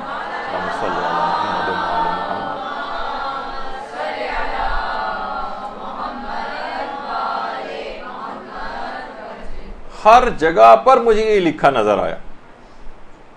تو بہرحال اس رات کو ان تمام ہستیوں کا توسل، جتنے بھی نام ابھی آپ نے سنے، شہزادی کا، حضرت امیر کا، حضرت عباس کا، امام حسین کا، بلکہ پورے 14 معصومین کا، آپ بار بار توسل اور بار بار وسیلہ اختیار کریں اپنی تمام دعاؤں میں ان کا، پھر دیکھیے کہ آج کی رات کیسی ایک آئیڈیل شب قدر بنے گی کہ تمام دعاؤں کو قبول کروا کے ہی آپ مصلی سے اٹھیں گی۔ کوشش یہ کریں کہ اس میں اول و آخر اس رات میں، اور اگر ممکن ہو تو وسط میں بھی صدقہ دیں۔ دیکھیے صدقہ دینے سے بظاہر علماء فرماتے ہیں کہ جیب خالی ہو رہی ہوتی ہے، کچھ جا رہا ہوتا ہے، لیکن اصلاً یہ ایک بہت بڑے سیونگ اکاؤنٹ کے اندر آپ اپنی رقم کو بھجوا رہی ہوتی ہیں، گویا ایک لحاظ سے آپ فکس ڈپازٹ کروا رہی ہیں کہ اس کے بعد اس کے اثرات کا آپ اندازہ نہیں لگا سکتی کہ کتنے بڑے کوہ احد کے برابر جو روایت میں آیا کہ یہ ایک درہم جو ہے اس کی پرورش ایسی کی جائے گی، اللہ ایسی پرورش کرے گا کہ وہ کوہ احد کے برابر آخرت میں بڑا ہو کر ملے گا۔ تو علماء یہ فرماتے ہیں کہ جیب کو خالی کرنے کے جو اثرات ہیں انسان کی روحانیت پر، یہ بہت حیرت انگیز ہے۔ یعنی جتنا آپ اپنے مال کو مومنین کے اوپر خرچ کریں گے اتنا ہی آپ کی زندگی فضائل اور کمالات سے بھرپور ہوتی چلی جائے گی۔ تو اس رات کو خاص طور پہ آئیڈیل بنانے کے لیے آیت اللہ طباطبائی سے منسوب ایک بہت ہی تحفہ سمجھیے۔ اس کو اگر آپ نے اس کے اوپر عامل ہو گئیں تو دیکھیے کتنی مشکلات ہیں لوگوں کی زندگیوں میں۔ مثلا کہیں شادیاں نہیں ہو رہی ہیں، کہیں غربتوں کے مسائل ہیں، کہیں بیماریوں کے اندر لوگ مبتلا ہیں، کہیں اولاد کے بگاڑ کے مسائل جو درپیش ہیں، کہیں کردار کی خرابیاں لازم آ رہی ہیں۔ غرض اتنی پریشانیاں ہیں، اتنی مشکلات ہیں کہ آیت اللہ طباطبائی سے منسوب جو ایک بات ہے کہ اگر اس پہ انسان عامل ہو جائے، فرماتے ہیں جتنی بھی مشکلات میں گھر جاؤ، جتنی بھی پریشانیوں کا شکار ہو جاؤ، اس کے لیے صلوات کا ایک سیلاب روانہ کرو جس میں تمام مشکلات کو یہ صلوات بہا کر لے جائے گی۔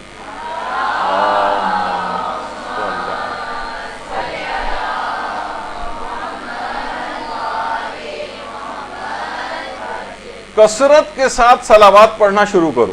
آج کی رات یہ بہت بڑا تحفہ آپ لے کر جائیں کہ روزانہ کم سے کم ایک درود کی تسبیح، جو کہ آپ کو بہت ہی معمولی لگے گی، اس کی اتنی کم مقدار میں پڑھنا، اور آج کی رات اگر کوشش کریں کہ اس کا ایک سیلاب بنا دیں، کم سے کم 10 تسبیح تو آپ درود کی آج کی رات صلوات کی ضرور پڑھیں۔ یہ ایک سیلاب سا ایک بنے گا، ایک سونامی بنے گا جو زندگی کی تمام آئندہ آنے والی مشکلات کو بھی بہا کر لے جائے گا۔ اور یہ اس کو آئیڈیل شب قدر اس طرح سے قرار دے لیں کہ روزانہ درود کو اپنے پروگرامز کے اندر ایسا شامل کریں کہ 1000 مرتبہ درود روزانہ پڑھنا شروع کریں۔ اتنی کوئی بہت زیادہ آپ جب آپ پڑھنا شروع کریں گے تو آپ کہیں گے چند منٹ کے اندر ایک تسبیح ہو گئی۔ تو ایک سیلاب روانہ کریں، یہ صلوات اور درود یہ بہا کر لے جائے گا تمام مشکلات کو۔ اور کوشش یہ کریں، اچھا درود کی بھی بہت ساری اقسام ہیں، اس میں اللہم صلی علی محمد و آل محمد کے ساتھ وعجل فرجہم کا بھی اضافہ کر لیں۔ کچھ درود اس طرح سے بھی پڑھا کریں، کچھ خاص حضرت زہرا سے جو منسوب درود ہے، اللہم صلی علی فاطمہ و ابیہا و بعلہا و بنیہا والا جو درود ہے، اس کو بھی آپ اپنے اس کے اندر شامل کریں کہ کسی طریقے سے یہ بھی زندگی کے اندر آ جائے۔ تو آئیڈیل شب قدر آپ کی قرار پا جائے گی اور آئندہ زندگی کی تمام مشکلات حل ہو جائیں گی۔ دینی مشکلات بھی ساری حل ہو جائیں گی، اخلاق و کردار کی مشکلات بھی حل ہو جائیں گی، بیماریوں اور شادیوں اور غربت اور جتنی بھی اور مسائل ہیں وہ سارے زندگی کے وہ اس سونامی یا اس جو ایک طوفان سا ایک برپا ہوگا جو کہ بہا کر لے جائے گا ان سب کو، وہ صلوات کا جو ایک سیلاب آپ کو روانہ کرنا پڑے گا۔ اور خاص طور پر اس رات کو اگر آئیڈیل بنانا ہے تو ایک چیز کا اہتمام آپ کو اور کرنا چاہیے، وہ کیا ہے کہ اس رات کو علی الخصوص آپ کو 11 رکعت نماز شب کی پابندی کرنا ہے، اس کی پابندی کا عہد کرنا ہے۔ دیکھیں کتنی آسانیاں مل گئی ہیں، فتاوے کے لحاظ سے کتنی آسانیاں ہیں۔ آغا سیستانی نے تو باقاعدہ فتویٰ دیا کہ نماز مغربین کے بعد سے ہی نماز شب کا وقت شروع ہو جاتا ہے۔ اب تو کوئی عذر بھی باقی نہیں ہے، صرف الحمد کے اوپر بھی اکتفا کر سکتے ہیں، چلتے پھرتے بھی نماز شب پڑھی جا سکتی ہے، سواری کو اور بیٹھے ہوئے بھی نماز شب پڑھی جا سکتی ہے۔ یعنی اتنی سہولیات، اتنی آسانیاں کہ کوئی عذر باقی نہیں کہ انسان اس کے باوجود بھی نماز شب نہ پڑھے۔ اور زیادہ تر لوگ اب پورا ایسا ہی تقریباً بن گیا ہے حساب کتاب کے جناب پوری رات جاگنے کا بھی سلسلہ شروع ہو گیا ہے، تو آدھی رات کے بعد تک لوگ جو ہے جاگتے رہتے ہیں، فجر تک جاگتے رہتے ہیں، اس کے باوجود بھی نماز شب نہ پڑھیں، اس سے بڑھ کر محرومی کی کوئی بات نہیں۔ اب کب اس کا ارادہ کیا جائے گا؟ آج کی رات سے زیادہ اہم رات کون سی آئے گی جب آپ اس بات کا عہد کرنا چاہیں گی کہ میں نماز شب کی پابند ہو جاؤں؟ اتنا گولڈن چانس آپ کی زندگی میں آیا, خدا نے زندگی کو اتنا طویل کیا کہ رمضان آپ کو نصیب کیا اور شب قدر نصیب کی, آج بھی اس کا عہد نہیں کیا اتنے فضائل والی نماز شب کا, تو پھر سوچیے کہ یہ بہانے بازیاں جو ہیں بعد میں کسی کام نہیں آئیں گی, کوئی عذر قبول نہیں کیا جائے گا اتنی سہولیات کے بعد بھی. دیکھیے وہ ہے نا کہ بہانے بازی جو ہوتی ہے, کہ نجف کے ایک عالم تھے, وہ جب رات کو نماز شب کے لیے بیدار ہوئے تو دیکھا کہ بیٹا جو ہے بستر پہ سو رہا ہے. اچھا بہت سے دیکھیے بوجھ بجکڑ قسم کے, یا جس کو ہم فیس بک کی فلسفی کہتے ہیں, آج کل دیکھا جائے تو فیس بک کے اوپر اگر دیکھیں تو ان سے بڑا فلسفی, ان سے بڑا دیندار کوئی نظر نہیں آتا, لیکن عملی زندگی میں کوسوں دور ہے. بار بار باپ اٹھاتا رہا کہ اٹھو نماز شب پڑھو نماز شب پڑھو. تیسری مرتبہ کہنے لگا بابا آپ نے حدیث نہیں سنی, ایک ساعت کی جو فکر ہے وہ ایک سال کی عبادت سے بہتر ہے, تو میں غور و فکر میں مصروف ہوں اس وقت. تو باپ نے کہا کہ بیٹا ایک سال کا تفکر کا جو نتیجہ ہے وہ یہی نکلنا چاہیے تھا کہ نماز شب کے لیے اٹھتے, نماز شب پڑھتے. اس حدیث کو نماز شب چھوڑنے کا بہانہ مت بناؤ. تو یہ جو ہم بہانے بازیاں کرتے ہیں نا مختلف, کوئی بہانہ اور کوئی عذر باقی نہیں ہے نماز شب کے لیے, اتنی آسانیاں. تو بہرحال اچھا ایک چیز اور بھی, لوگ سوچتے ہیں 11 رکعت, حالانکہ دیکھا جائے تو 11 رکعت مشکل سے 4-5 منٹ کے اندر 11 رکعت ہو جاتی. بعض عرفا نے تو تجربے کے طور پر بیان کی یہ بات, اگر کوئی شخص مریض ہو تو وہ کثرت کے ساتھ نمازیں پڑھنا شروع کر دے, اس کا وہ مرض دور ہو جائے گا. یعنی عام طور پر ہمارے الٹا دیکھنے میں آتا ہے, کوئی شخص مریض ہو جاتا ہے تو وہ اپنے مستحبات تو چھوڑی واجب نمازیں تک قضا کرتا, بھائی میں تو مریض ہوں, میں تو نماز کیسے پڑھوں, میرے ساتھ تو یہ مسئلہ ہے وہ مسئلہ ہے, جبکہ وہ سارے مسئلے قابل حل ہوتے ہیں. ان کے طریقہ کار اسلام نے بتائے ہوئے ہیں کہ آپ کو نماز کیسے پڑھنی ہے, وضو کیسے کرنا ہے. تو واجب نمازوں تک کو لوگ چھوڑتے ہیں. عرفا فرماتے ہیں کہ ہم نے دیکھا ہے کہ وہ مریض جو کثرت کے ساتھ نمازیں پڑھنے لگے, اس کا وہ مرض بہت جلد ٹھیک ہو جاتا ہے. اچھا آیت اللہ بہجت بھی یہ بات کہتے تھے کہ جو لوگ کہتے ہیں کہ ورزش کے لیے پارکوں میں جانا, اور چلیں وہ اپنی جگہ پر ہے, اس کے بھی کچھ نہ کچھ فوائد ہیں, لیکن اگر کوئی شخص عذر رکھتا ہو, کسی وجہ سے نہ جا سکے, تو وہ اگر وہ خوب نمازیں پڑھنا شروع کر دے تو ورزش کے تمام تر فوائد جسمانی بھی اس کو حاصل ہو جائیں گے. آخرت کے فائدے بھی مل رہے ہیں اور دنیاوی فائدے بھی مل رہے ہیں. جسم کے اندر وہ تمام اس کو پازیٹیو چیزیں جو وہ بھاگ بھاگ کے پسینے نکال کر اور جو طریقوں سے حاصل کر رہا ہے, وہ کثرت کے ساتھ نماز پڑھنے سے حاصل ہو جاتی. تو بہرحال نماز شب سے کوئی گھبرانے کی ضرورت نہیں ہے, اور کثرت کے ساتھ نمازیں پڑھیں. نماز شب کے تو کم سے کم آج کی رات آپ کو بالکل پابند ہونے کا عہد کرنا. آغا ہاشم حداد یہ خود بڑے عرفا میں سے گزرے, یہ فرماتے تھے کہ ان کے استاد آیت اللہ علی آقا قاضی جو تھے, یہ رات کو نماز شب کے لیے جب اٹھتے تھے تو عبادت میں نشاط پیدا کرنے کے لیے کچھ نہ کچھ تھوڑی بہت چیز ضرور کھاتے تھے. کبھی مثلا تھوڑی چائے پی لیتے تھے, انگور کے کچھ دانے کھا لیتے تھے, اس طرح کی کوئی بھی چھوٹی موٹی چیز, تو اس سے کم وہ کمزوری کی کیفیت سے نکل آئیں, کوئی نشاط کسی کیفیت پیدا ہو جائے, طبیعت تھوڑی سی بحال ہو جائے, بلڈ گلوکوز کے لیول آپ کے ٹھیک ہو جائیں, تو آپ کو دل لگے نماز پڑھنے میں بھی. تو بہرحال وہ طریقہ کار کوئی بھی ایسا اختیار کریں کہ نماز شب کی پابندی کریں. اچھا بہت سے لوگ ایک سوال یہاں پر یہ پوچھتے ہیں, اچھا یہ ابتدائے جوانی سے ہی آیت اللہ علی آقا قاضی جو تھے اس کے اوپر عامل تھے, اور زندگی کی کوئی ایک نماز بھی بلوغ کے بعد سے لے کر انتقال تک نماز شب ان سے کبھی قضا نہیں ہوئی. اللہم صلی علی محمد و آل محمد.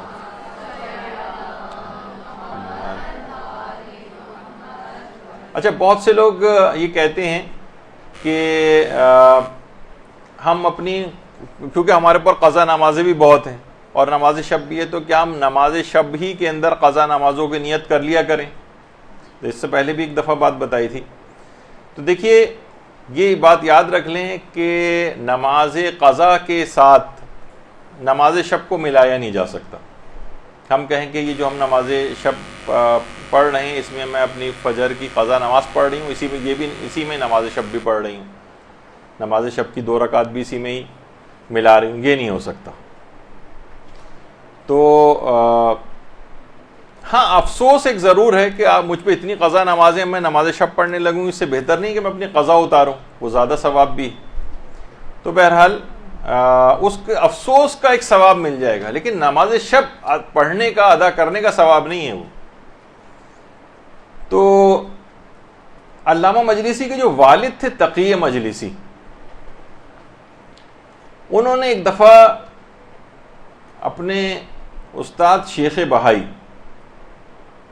بہائی حرم امام رضا علیہ الصلوۃ والسلام میں جن کی قبر بھی ہے، اللہم صلی علی محمد،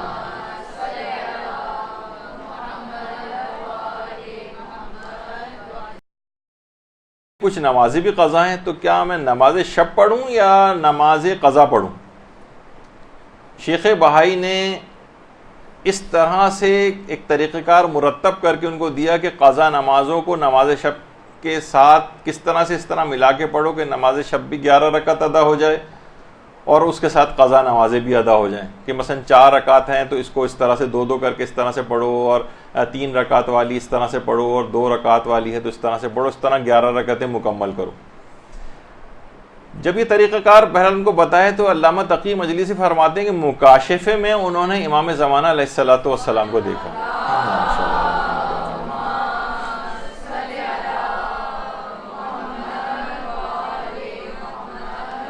اور امام کی خدمت میں حاضر ہو کر پوچھا کہ کیا میں اس طرح سے اپنی قضا نمازیں پڑھ لیا کروں یا میں نوافل ادا کروں؟ امام نے فرمایا کہ آپ نماز شب پڑھیں، یعنی قضا تو ظاہر ہے کہ وہ آپ ان کے اوپر واجب ہی تھی، وہ تو الگ سے پڑھنا ہے، اس کو نماز شب ہی کی نیت سے پڑھیں. اور امام نے فرمایا اس مصنوعی عمل کو انجام نہ دیں، اس مصنوعی عمل کو، یعنی نماز قضا الگ ہیں اور نماز شب جو ہے وہ الگ ایک نماز ہے، ان دونوں کو ملائیں نہیں آپس میں. اور یہی وجہ ہے کہ آیت اللہ سیستانی سے بھی ان کی اپنی آفیشیل ویب سائٹ پہ بھی یہ سوال پوچھا ہے کسی نے کہ ہمیں نماز شب جو ہے پڑھنی ہوتی ہے اور ہمارے ذمے جو ہے وہ قضا نمازیں بھی ہیں، تو ہم کیا یہ کر سکتے ہیں کہ در نماز شب نیت قضا کند، کہ ہم نماز شب ہی میں قضا کی نیت کر لیں؟ تو آیت اللہ سیستانی نے جواب دیا کہ اگر نیت قضا کند نماز شب محسوب نمی شود، اگر آپ نے قضا کی نیت کی تو نماز شب شمار نہیں ہوگی. وہ ایک دوسرا پہلو ہے افسوس والا کہ اگر ہم نہیں ہم پر کوئی قضا نمازیں ہوتی تو ہم جو ہے نماز شب پڑھتے، تو ایک ظاہر ہے کہ افسوس کی بنا پر اللہ آپ کو ثواب دے گا اس کا، لیکن یہ کہ وہ نماز شب کی ادائیگی شمار نہیں ہوگی، یعنی نماز شب کو الگ پڑھیں، نماز قضا کو الگ پڑھیں. زیادہ بہتر اس کے اندر پھر یہ بنے گا طریقہ کہ آپ اپنی قضا نمازوں کو پڑھیں اور کم سے کم 3 رکعت جو نماز شف اور 1 رکعت نماز وتر، 2 رکعت نماز شف جسے نماز شفا لوگ کہتے ہیں، شف جو ہے 2 رکعت وہ اور 1 رکعت نماز وتر، کم سے کم نماز شب کے طور پر یہی 3 رکعت پڑھ لیں، اور باقی جو ہیں وہ 8 رکعت وہ آپ اپنی قضا نمازوں وغیرہ میں یعنی قضا نمازوں کے طور پر پڑھیں وہ الگ سے، تاکہ قضا نمازیں بھی ادا ہوتی جائیں اور آپ کو نماز شب بھی الگ سے اس کا بھی ثواب مل جائے. اور اتنا کوئی بڑا مسئلہ نہیں ہے، 1.5-2 منٹ کے اندر یہ 3 رکعت جو ہو جائیں گی، تو اس لحاظ سے آپ کو نماز شب کے فوائد بھی تقریباً سارے اس طرح سے حاصل ہو جائیں گے. اچھا، اس طرح سے ہے کہ باقاعدہ لوگ واقعتاً پریشان رہے ہیں. ایک دفعہ ایک مجاہد ایران عراق جب جنگ ہو رہی تھی تو آیت اللہ بہجت کے پاس آیا کہ میں محاذ کے اوپر جا رہا ہوں، لیکن ساری زندگی میں میری کبھی کوئی نماز شب قضا نہیں ہوئی، نہ کوئی عام نماز قضا ہوئی. مجھے یہ ہے کہ کہیں محاذ کی سختیاں اور وہاں جس طرح سے پریشانیاں ہوتی ہیں، کہیں مجھے بس ایک یہ ہے کہ کہیں میری نماز شب پہ فرق نہ پڑے. تو آیت اللہ بہجت نے کہا کہ میں اس کی ذمہ داری لیتا ہوں، میں تمہیں اٹھاؤں گا. یہ جملہ کہا تھا آیت اللہ بہجت نے.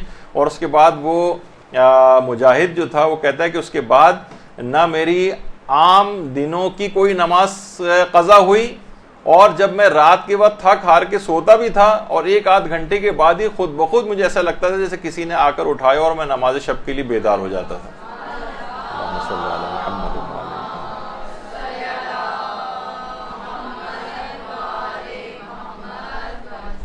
تو عرفا فرماتے ہیں کہ جو شب بیداری ہے اور جو سحر خیزی ہے یہ شب قدر سے سیکھنی چاہیے. آیت اللہ بہجت کہتے تھے میں نصیحت کرتا ہوں بلکہ میں اصرار کرتا ہوں کہ لوگ راتوں کو اٹھ کر نمازوں میں کچھ وقت ضرور لگایا کریں. تو نماز شب کے لیے اٹھنا، نماز شب کی پابندی کرنا، یہ آج کی رات اس وقت یہ آئیڈیل رات بنے گی جب واقعی اس بات کا عہد کریں کہ نماز شب پابندی کے ساتھ پڑھیں گے.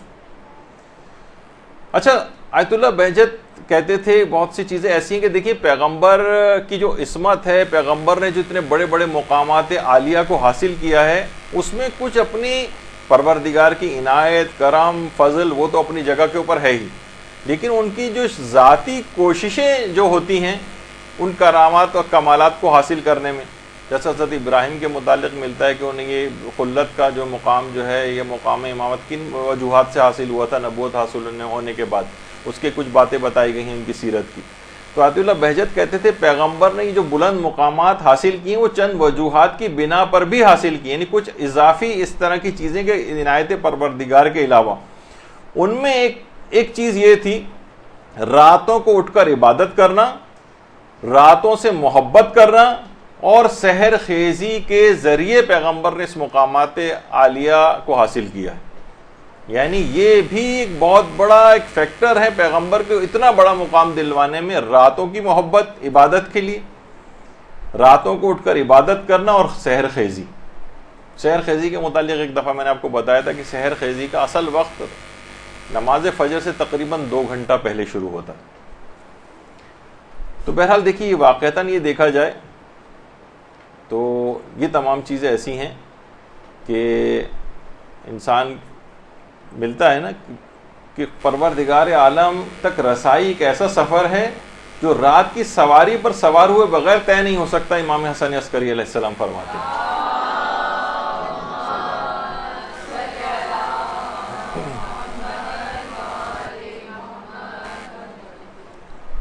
تو اچھا اس رات کو پوری رات جاگنا ہے، جاگنا بھی تو ہے نا اس رات کو۔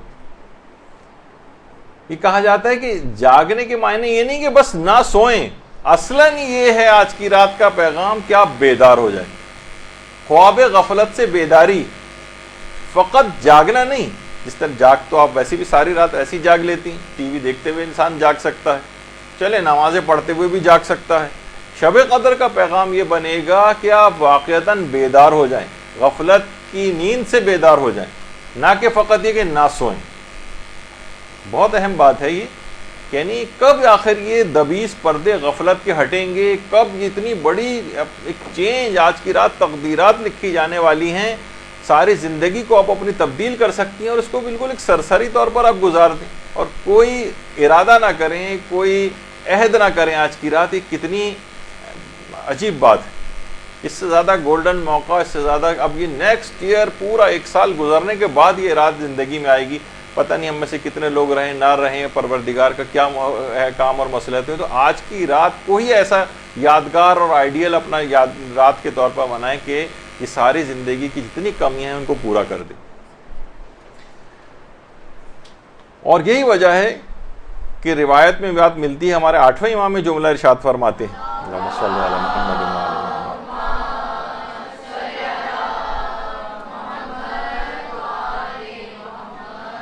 کہ امیر المومنین 3 راتوں کو تو سویا ہی نہیں کرتے تھے، جس میں ایک رمضان کی 23ویں رات بھی تھی۔ اچھا بہت سے لوگ فوراً جب اب کبھی لگاتے ہیں تو فوراً لوگوں کے دماغ میں اور باتیں آنے لگتی ہیں کہ وہ تو سوائے شب ہجرت کبھی سوئے نہیں تھے۔ نہیں، روایت کے اندر ملتا نہیں ہے کہ سب سے بہتر یعنی نماز شب کب ہے کہ جب کچھ سو کر اٹھا جائے۔ خود پیغمبر اسلام کے متعلق ملتا ہے کہ پیغمبر ایک ہی رات میں کئی مرتبہ سوتے اور جاگتے تھے، اور جب بھی سو کے تھوڑی تھوڑی دیر سو کے اٹھ جاتے تھے اور عبادت میں مشغول ہو جاتے تھے، پھر سو جاتے تھے، پھر اٹھ کے عبادت میں مشغول ہو جاتے تھے۔ کئی دفعہ رات میں اس طرح سے ہوتا تھا، ایسا نہیں ہوتا تھا 6 8 10 12 گھنٹے اس طرح ہم لوگ سوتے ہیں، اس طرح سے سوتے ہوئے گزاریں۔ تو ایسا نہیں کہ امیر المومنین بالکل ہی نہیں سوتے تھے، ایسا نہیں ہے، بلکہ ایک مستحب چیز ہے کہ کچھ مقدار سو کے اٹھ کے پھر نماز شب پڑھی جائے۔ ہاں یہ نہیں کہ پوری رات اس طرح سے سوئیں، لیکن اس رات مکمل طور پہ امیر المومنین جاگتے تھے۔ تو یہ بہت اہم بات ہے۔ اور دیکھیے آج کی رات جو ہے نا یہ حقیقتاً یہ ایک غور و فکر کی رات بھی ہے۔ واقعی انسان اپنی حالت پہ غور کرے، ہر لمحہ وہ موت سے قریب ہو رہا ہے، اب بھی اس نے اپنے آپ کو نہیں صحیح کیا تو اس کا انجام کیا ہوگا، یہ انسان غور و فکر کرنی چاہیے۔ یہی وجہ ہے کہ آیت اللہ شیخ مرتضیٰ انصاری، شیخ مرتضیٰ انصاری وہ ہیں، یہ شخصیت آپ کے سامنے کہ ان کی کتابیں پڑھے بغیر آج کوئی شخص مجتہد بھی نہیں بن سکتا۔ شیخ مرتضیٰ انصاری. ان سے کسی نے پوچھا تھا یہ کیسے ہو سکتا ہے کہ ایک ساتھ کا جو غور و فکر ہے وہ پورے سال کی عبادت سے افضل ہو جائے؟ فرمایا ہاں، شب عاشور حر کی فکر کی طرح سے اگر انسان فکر کرے تو پورے سال کی عبادت سے افضل ہو سکتا ہے. تو آج کی رات شب قدر اس طرح کی رات اپنی بنا لیں جس طریقے سے حر نے وہ رات گزاری تھی، غور و فکر کر کے ایک نتیجے پر پہنچ گئے اور کتنی بڑی سعادت کو حاصل کر لیا. آج کی رات واقعی اپنے اس کو دیکھے انسان. آیت اللہ محمود امجد یہ اپنے درس میں فرماتے ہیں کہ شب قدر کا بہترین عمل جو ہے تفکر کرنا. آپ اپنے قضا نماز، اپنے قضا واجبات کے متعلق سوچئے، میری کتنی قضا نماز، کاپی پینسل لے کے بیٹھے ہیں، کتنی قضا نمازیں باقی ہیں، اتنے قضا روزے باقی ہیں، اتنے میں نے جو فدیے دینے ہیں، کتنے کفارہ تاخیر خواتین کے اوپر واجب ہوتے ہیں، پچھلے رمضانوں کے روزے اگلے رمضانوں سے پہلے نہیں رکھے، کتنے رد مظالم میرے ذمے ہیں، کتنا خمس میرے ذمے ہے، فطرہ صحیح نکلا، بہت سے لوگوں کا نہیں نکلا، لوگوں کے حقوق میرے ذمے کچھ ہیں یا نہیں ہیں. ان سب کا حساب و کتاب غور و فکر کے ذریعے کریں. کچھ وقت اس میں بھی لگائیں اور ان کی ادائیگی کی پلاننگ بھی آج ہی کی رات کریں. تھوڑی سی دیر لگا لیں کہ بس میں اس طرح سے کروں گی، اتنا میں ہر مہینے خمس کے طور پر دیا کروں گی، اتنا فلاں چیز کے طور پر دوں گی، میرے اتنے کفارے ہو گئے، میں ان کفاروں کو اس طرح سے قسط وار کر کے ادا کر دوں گی، وغیرہ وغیرہ. جس طرح سے یعنی واقعتاً غور و فکر و تفکر آپ ہر شخص کو اپنے لیے کرنا چاہیے. مجھ پہ کتنی چیزیں موجود ہیں، کتنی قضا چیزیں موجود ہیں، کیسے اتریں گی. یہ اس رات کو شب قدر کو انجام پائے گا تو ایک آئیڈیل شب قدر بنے گی. ورنہ جیسے میں نے اس سے پہلے کہا کہ آئے گی گزر جائے گی، اس طرح کی بہت شب قدر آئیں گزر گئیں، آئندہ بھی آئیں گی اور گزریں گی اور کوئی نتیجہ نہیں نکلے گا. اور اسی غور و فکر کا ایک نتیجہ یہ بھی ہونا چاہیے، علماء فرماتے ہیں وہ ہے ہدف زندگی کا تعین کریں. آپ کا ٹارگٹ کیا ہے، یہ زندگی پروردگار نے آپ کو دی ہے، اس میں آپ کو کیا کرنا ہے، کوئی ہدف ہونا چاہیے، کوئی مقصد ہونا چاہیے، اس پر زندگی کو لگانا چاہیے. ایسا نہ ہو کہ پوری زندگی ضائع ہو جائے اور ہمیں اندازہ یہ ہو کہ ارے یہ کیا ہو گیا، ہمارا تو زندگی کا کوئی ہدف ہی نہیں تھا، فرشتہ اجل آ گیا اپنے ساتھ لے جا رہا ہے اور دیکھا کہ ہم بے مقصد زندگی جانوروں کی طرح سے گزارے کے اور یہاں سے چلے گئے. آپ کو اپنے ذوق کا دیکھنا چاہیے کہ آپ کا ذوق کیا ہے، دین کا کون سا کام آپ کر سکتی ہیں. پتہ چلا کہ ظاہر ہے کسی کا تکلفاً اور ذوق والی طرف چلی گئی جبکہ آپ کا اصل نیچر اور ذوق کچھ اور تھا، تو پتہ چلا کہ کچھ ہی عرصے بعد اس میں دلچسپی انسان کی ختم ہو جاتی ہے اور وہ پھر اسی طرح سے گھومنے لگتا ہے. تو کسی کا علم حاصل کرنا ذوق ہوتا ہے، کسی کا تبلیغ کرنا ذوق ہوتا ہے، کسی کا مثلا سوشل ورک کرنا ذوق ہوتا ہے، کسی کو مثلا چیریٹی کے کام وغیرہ کرنے ہیں، کسی کو تعلیم و تعلم کے اندر آگے جانا ہے. یعنی کچھ تو اپنا ہدف زندگی بنانا ہوگا نا، فقط دنیاوی زندگی والا نہیں، آخرت کا ایک بہت بڑا ہدف اور گول آپ کو سوچنا چاہیے. خود یعنی علم حاصل کرنا یہ خود ایک بہت بڑا اور بہترین ہدف ہے، علم حاصل کرنا. اور اس رات کا آغاز بھی یعنی بہت ساری فضول چیزیں اور فضول معلومات ہم نے اپنے ذمے بہت ساری چیزیں کر رکھی. دیکھا جائے غیر ضروری فیس بک کے اوپر بیٹھنا، غیر ضروری انٹرنیٹ کے اوپر بیٹھنا، بالکل فضول معلومات، بس اب آپ اسکرول کرتے ہوئے نیچے جا رہے ہیں اور بس نیوز فیڈ پڑھے چلے جا رہے ہیں جو ختم ہونے میں مثلا نہیں آ رہی، پر وقت بس اس کے اندر اپنے وقت کو لگانا. بہترین ہدف علم حاصل کرنے کا تبلیغات کے حوالے سے بھی دیکھیے، یہاں تو ہمارے اس طرح سے نہیں ہے، لیکن لوگ اپنے گھروں پہ، اداروں پر، دیواروں پر، یہ عراق یعنی یہ شام کے اندر، شام اور عراق کے اندر لوگ اب اس طرح سے تبلیغات اپنے طور پر کرنے کے لیے احادیث لکھ کر لگا رہے ہیں. اور لوگوں کو ہر جگہ، ایران میں آپ جاتے ہیں مختلف بڑے بڑے بورڈز لگے ہوئے ہوتے ہیں، اس پر احادیث لکھی ہوتی ہیں، آدمی اٹریکٹ ہوتا ہے. تبلیغات کے تمام تر ذرائع اس طرح سے اختیار کرنا. تو علم دین حاصل کرنا ایک ہدف کے طور پر، قرب پروردگار کے طور پر، یہ نہیں ہو کہ بس یہ کہ ہم لوگوں میں ہمارا ہو جائے، مجلس بڑی اچھی پڑھنی آ جائے، لوگوں کو بہت وہ ہو جائے، لوگ آپ سے جناب ٹائم مانگیں، آپ کہ ہمیں ذرا ڈائری وغیرہ دیکھ کے آپ کو بتاتی ہوں کہ ٹائم میرے پاس ہے یا نہیں وغیرہ. اس طرح سے لوگ یعنی دین میں بھی دنیا کا ایک خیال آتا ہے کہ یہ جاہ حاصل ہو جائے، یہ مجھے حشم حاصل ہو جائے.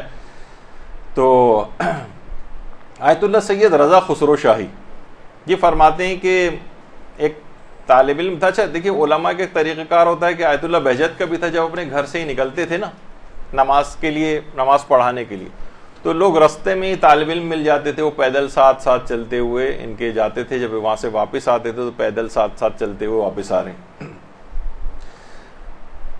آیت اللہ خسرو شاہی فرماتے ہیں کہ آیت اللہ بہجت نماز جماعت کے لیے نکلے تو ایک طالب علم ساتھ ہو لیا، تو آیت اللہ بہجت نے اس سے پوچھا آپ کیا پڑھ رہے ہیں آج کل؟ کہا کہ ابھی میں مقدمات پڑھ رہا ہوں۔ اچھا، کہا کہ مقدمات جب ختم ہو جائیں گے تو پھر آپ کیا پڑھیں گے؟ کہا کہ اس کے بعد میں لمح پڑھوں گا جو کہ کتاب ہے۔ پھر کہا اچھا لمح ختم ہو جائے گی تو پھر کیا پڑھیں گے؟ کہا اس کے بعد میں مقاصد جو کتاب ہے وہ پڑھوں گا، رسائل پڑھوں گا، کفایہ پڑھوں گا اس کے بعد۔ اچھا، کہا جب یہ سب کتابیں ختم ہو جائیں گی تو پھر کیا کرو گے؟ کہا پھر میرا درس خارج شروع ہو جائے گا۔ اچھا، درس خارج جب اس کے بعد کیا ہوگا؟ کہا پھر میں مقام اجتہاد پہ پہنچ جاؤں گا۔ اچھا، مقام اجتہاد کے بعد کیا ہوگا؟ کہا پھر میں مقام مرجعیت کے اوپر آ جاؤں گا۔ آقا بہجت نے کہا اس کے بعد جب طالب علم نے یہ کہا اچھا اس کے بعد کیا ہوگا؟ مرجعیت کے مقام تک پہنچ گئے، اب طالب علم خاموش ہو گیا۔ تو آیت اللہ رضا خسرو شاہی فرماتے ہیں کہ آیت اللہ بہجت یہ سمجھانا چاہتے تھے کہ یہ جو تمام علوم ہیں یہ اصل مقصد نہیں ہے، بلکہ مطلوب قرب خداوندی، پروردگار کا قرب حاصل ہو تمہیں ہو جائے، تم اس کی بارگاہ کے اندر تمہیں عزت کی نگاہ سے دیکھا جائے، وہ تم سے راضی اور خوش ہو جائے، یہ تو تم سارے دنیاوی جاہ و منصب والی چیزیں بتا رہے ہو۔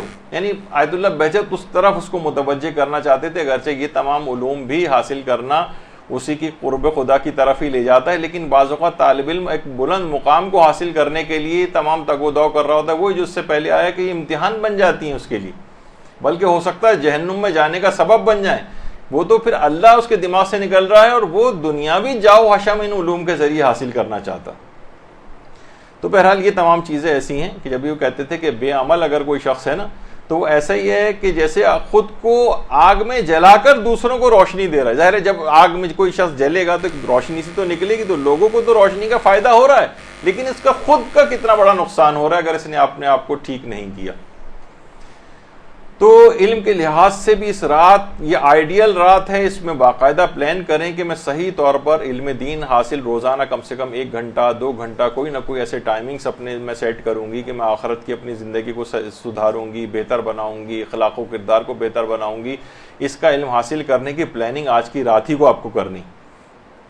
یہی وجہ ہے کہ شب قدر کے حوالے سے شیخ صدوق کا قول جو اس کے اندر بھی نقل ہوا ہے مفاتیح الجنان میں بھی، کہ 21ویں اور 23ویں کے حوالے سے شیخ صدوق اپنے استاد کے حوالے سے بات بیان کرتے تھے کہ جو شخص بھی شب 21 کو اور شب 23 کو پوری رات رمضان کی مسائل دینی بیان کرتے ہوئے گزارے تو وہ سب سے افضل ہے، یعنی خود بھی سیکھے دوسروں کو بھی سکھائے۔ یعنی کچھ نہ کچھ ایک وقت 1 گھنٹہ نکالیں، کسی عالم کا درس سنیں، مسائل فقہ پڑھیں، توضیح المسائل پڑھیں، یعنی اپنے آپ کو، لیکن یہ صرف اس رات کی حد تک نہ ہو۔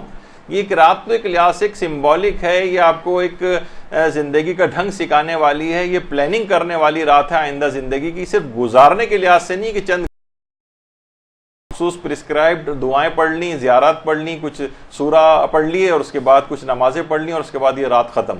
نہیں، اس کو پورے سال کے اوپر محیط ہو جانا چاہیے اس رات کو، تو اس کا کچھ فائدہ بنے گا۔ تو شیخ صدوق کی یہ بات، اور روایات کے اندر یہ بات آئی کہ دیکھیں خود ائمہ معصومین علیہم السلام جو ہیں ہمارے، اللہم صلی علی محمد و علی محمد،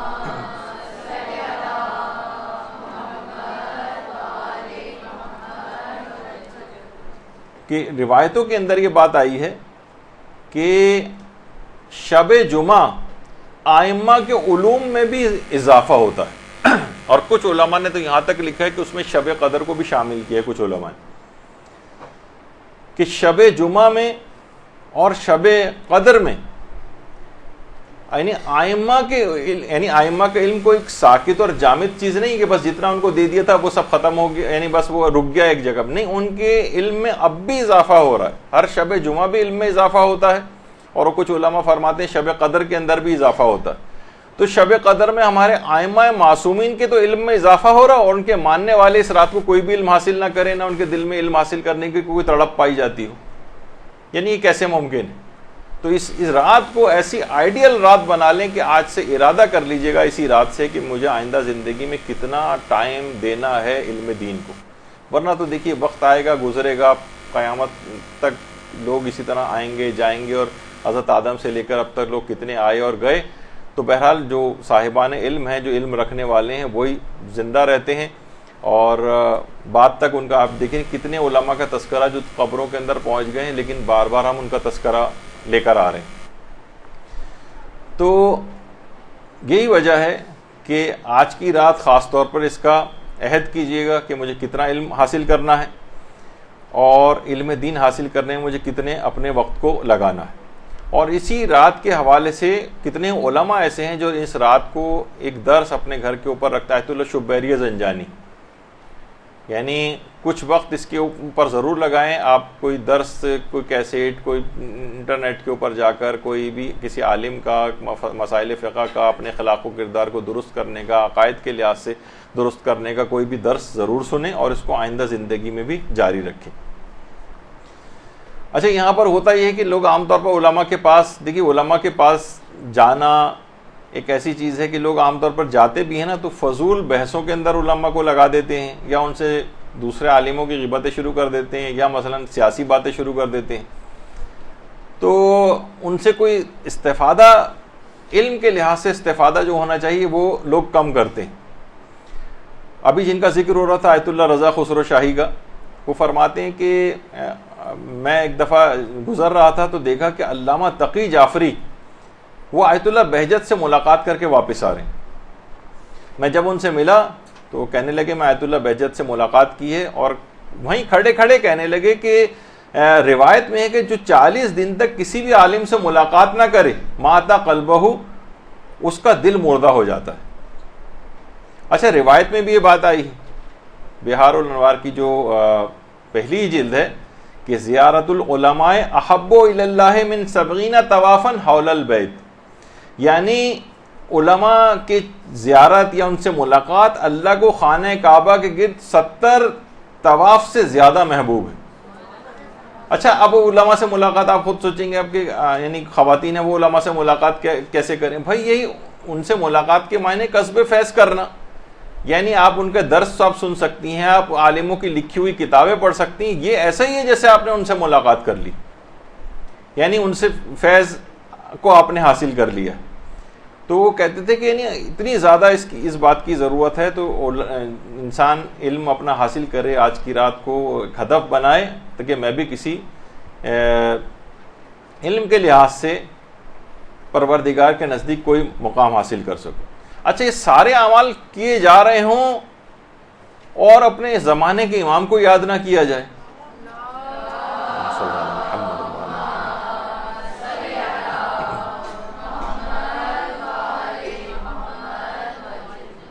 آیت اللہ وحید خراسانی، آیت اللہ وحید خراسانی روزانہ سورہ توحید پڑھنے کی بہت سفارش کرتے ہیں، اور فرماتے ہیں یہ آج کی رات کا جو بہت سے تحائف ہیں ان کے اندر سے ایک تحفہ آیت اللہ وحید خراسانی کی طرف سے سمجھی۔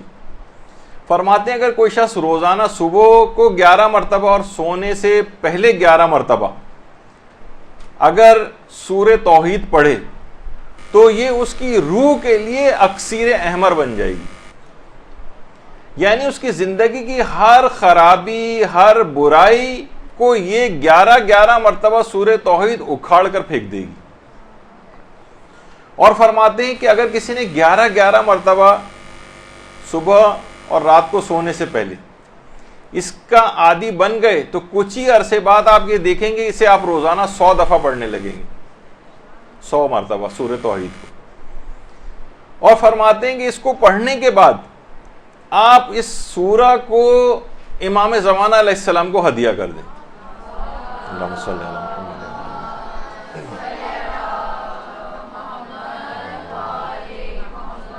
اچھا، فرماتے ہیں کہ تمام جتنی بھی شیعہ روایات ہیں، جتنی بھی سنی روایات ہیں، ان میں یہ بات آئی ہے کہ ایک بار بھی اگر کوئی شخص سورہ توحید پڑھتا ہے تو اسے ثلث قرآن پڑھنے کا ثواب ملتا ہے، 1/3 قرآن، اور اسی طریقے سے ثلث انجیل پڑھنے کا ثواب ملتا ہے، ثلث زبور پڑھنے کا، ثلث توریت پڑھنے کا، یعنی یہ 1/3۔ اور اگر کسی نے 3 مرتبہ سورہ توحید کو پڑھ لیا تو گویا تمام آسمانی کتابوں کو، جو غیر محرف آسمانی کتابیں، ان سب کی تلاوت کا ثواب 3 دفعہ سورہ توحید پڑھنے سے حاصل ہو جاتا ہے۔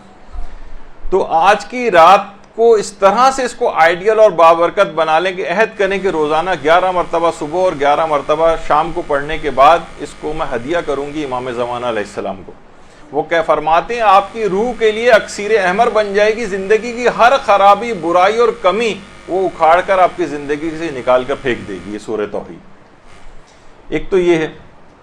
فرماتے ہیں کہ اس کا آیت اللہ وحید خراسانی فرماتے ہیں کہ سورہ کا امام زمانہ کو ہدیہ کرنے کا بالکل ایک خاص اثر ہے, جو کہ بہت کم سوروں کو ایسا اثر حاصل ہے کہ جو خاص طور پر سورہ توحید کو امام زمانہ کو ہدیہ کرنے کا اثر ہے. فرماتے ہیں کہ اس کو ہدیہ کرنے کا فائدہ یہ ہے کہ یہ ہدیہ کبھی امام زمانہ کی بارگاہ سے رد نہیں ہوتا.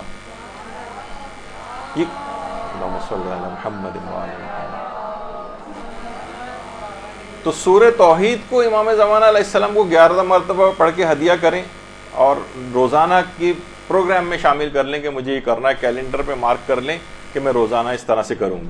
اور دوسرا ایک اور سورہ ہے جسے آیت اللہ وحید خراسانی بہت تاکید فرماتے ہیں, اور وہ ہے سورہ یاسین.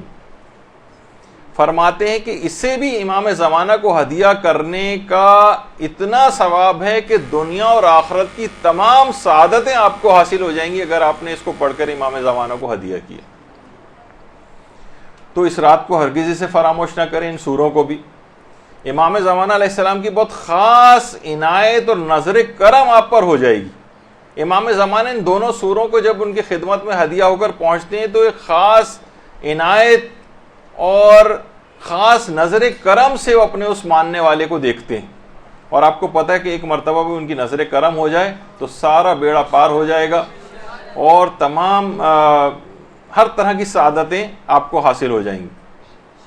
اور ایک خاص قلبی تعلق امام کا آپ سے پیدا ہو جائے گا اور آپ کا امام سے پیدا ہو جائے گا. کہہ رہے ہیں یہ دو سورہ ایسے ہیں یہ خاص قلبی تعلق پیدا کر دیتے ہیں. آیت اللہ بہجت فرما رہے تھے ایک دفعہ کہ قم کا ایک علاقہ جاسب جس کا نام, تو وہاں پر لوگ اونٹوں اور خچروں پہ سوار ہو کر زیارت امام رضا کے لیے قم سے جایا کرتے تھے. جب وہ قافلہ زیارت کر کے واپس آیا تو دیکھا کہ بوڑھا بہت شدید گرمی میں اور گھاس وغیرہ اٹھا رہا ہے, خچروں کے اوپر اور اونٹ کے اوپر لاد کے لے جا رہا ہے. تو جو مشہد کے جو زائرین تھے اس بوڑھے کو برا بھلا کہنے لگے.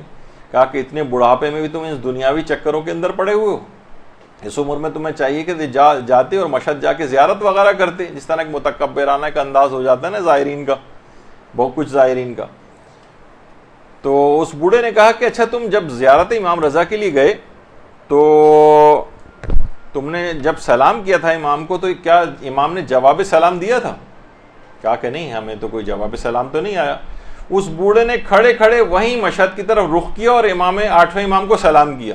تمام لوگوں نے واضح طور پر جواب سلام سنا.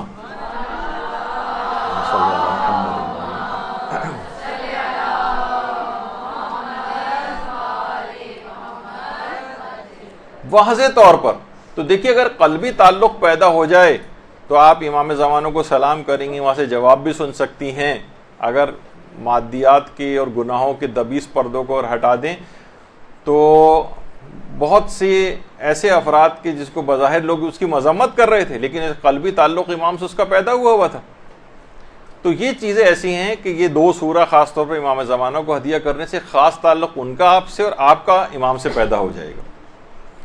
دوسری ایک اور چیز آیت اللہ وحید خراسانی فرماتے ہیں کہ کم سے کم 2 قرآن رمضان میں ضرور ختم کرنے چاہیے اور ان میں ایک کا ہدیہ حضرت امیر المومنین کو اور ایک امام زمانہ علیہ الصلوۃ والسلام کو کیا جائے. درود بھیجیے محمد صلی اللہ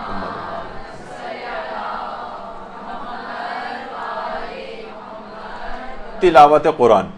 تلاوت قرآن بھی روزانہ کے ہدف میں کچھ نہ کچھ ضرور شامل کریں. کتنے تلاوتوں کے پروگرام حرم کے اندر ہوتے ہیں, مختلف حرموں میں ہوتے ہیں باقاعدہ, اور انسان کو چاہیے کہ روزانہ کے پروگرامز میں کچھ نہ کچھ ایسی چیزیں ضرور شامل کریں. فرماتے ہیں کیونکہ یہ رمضان جو ہے حضرت امیر المومنین اور امام زمانہ علیہ السلام کا مہینہ ہے تو 2 قرآن کوشش کر کے اس میں ختم کرنے چاہیے. اس دفعہ تو چلیں موقع آپ کے ہاتھ سے نکل گیا ہے, بہت سے لوگ زیادہ تر ایک قرآن ختم کر پائیں، لیکن آئندہ سال سے عہد کریں، نیت کریں کہ میں 2 قرآن ختم کروں گی، ایک حضرت امیر کو اور ایک امام زمانہ علیہ السلام کو ہدیہ کروں گی۔ اور یہ بھی ہے کہ یہ رات جو ہے یہ اصل میں معنویات اور روحانیت کا ایک بہت بڑا حصہ اس رات سے آپ لے سکتی ہیں۔ یہ جو روحانیت اس رات کو کشید کریں گی، جو آپ کو حاصل ہوگی، یہ سارا سال آپ کے کام آئے گی۔ آیت اللہ وحید خراسانی فرماتے ہیں کہ 4 باتیں ایسی ہیں جن سے آپ اپنی روحانیت کو بہت قوی کر سکتی ہیں۔ 4 طریقہ آیت اللہ وحید خراسانی نے بتائے۔ پہلا طریقہ یہ ہے کہ ہر نماز کو اول وقت میں پڑھا جائے، وہ تو آپ نے اس دفعہ آپ نے سن ہی لیا کہ اس کو اپنی زندگی میں رائج کرنا ہے۔ دوسرا فرماتے ہیں نماز فجر کے بعد دعائے عہد پڑھنا، نماز فجر کے بعد دعائے عہد۔ تیسری چیز ہے سورہ یاسین پڑھ کر اس کا ہدیہ حضرت زہرا سلام اللہ علیہا کو کرنا۔ اللہم صلی علی محمد۔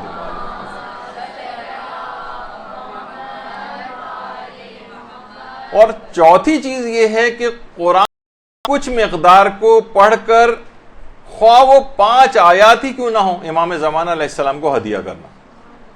یہ 4 چیزیں ایسی ہیں، نماز اول وقت، نماز فجر کے بعد دعا عہد، سورہ یاسین پڑھ کر حضرت زہرا کو ہدیہ، قرآن کی کچھ مقدار کو روزانہ پڑھ کر خواہ وہ 5 آیات ہی کیوں نہ ہوں، امام زمانہ کو ہدیہ۔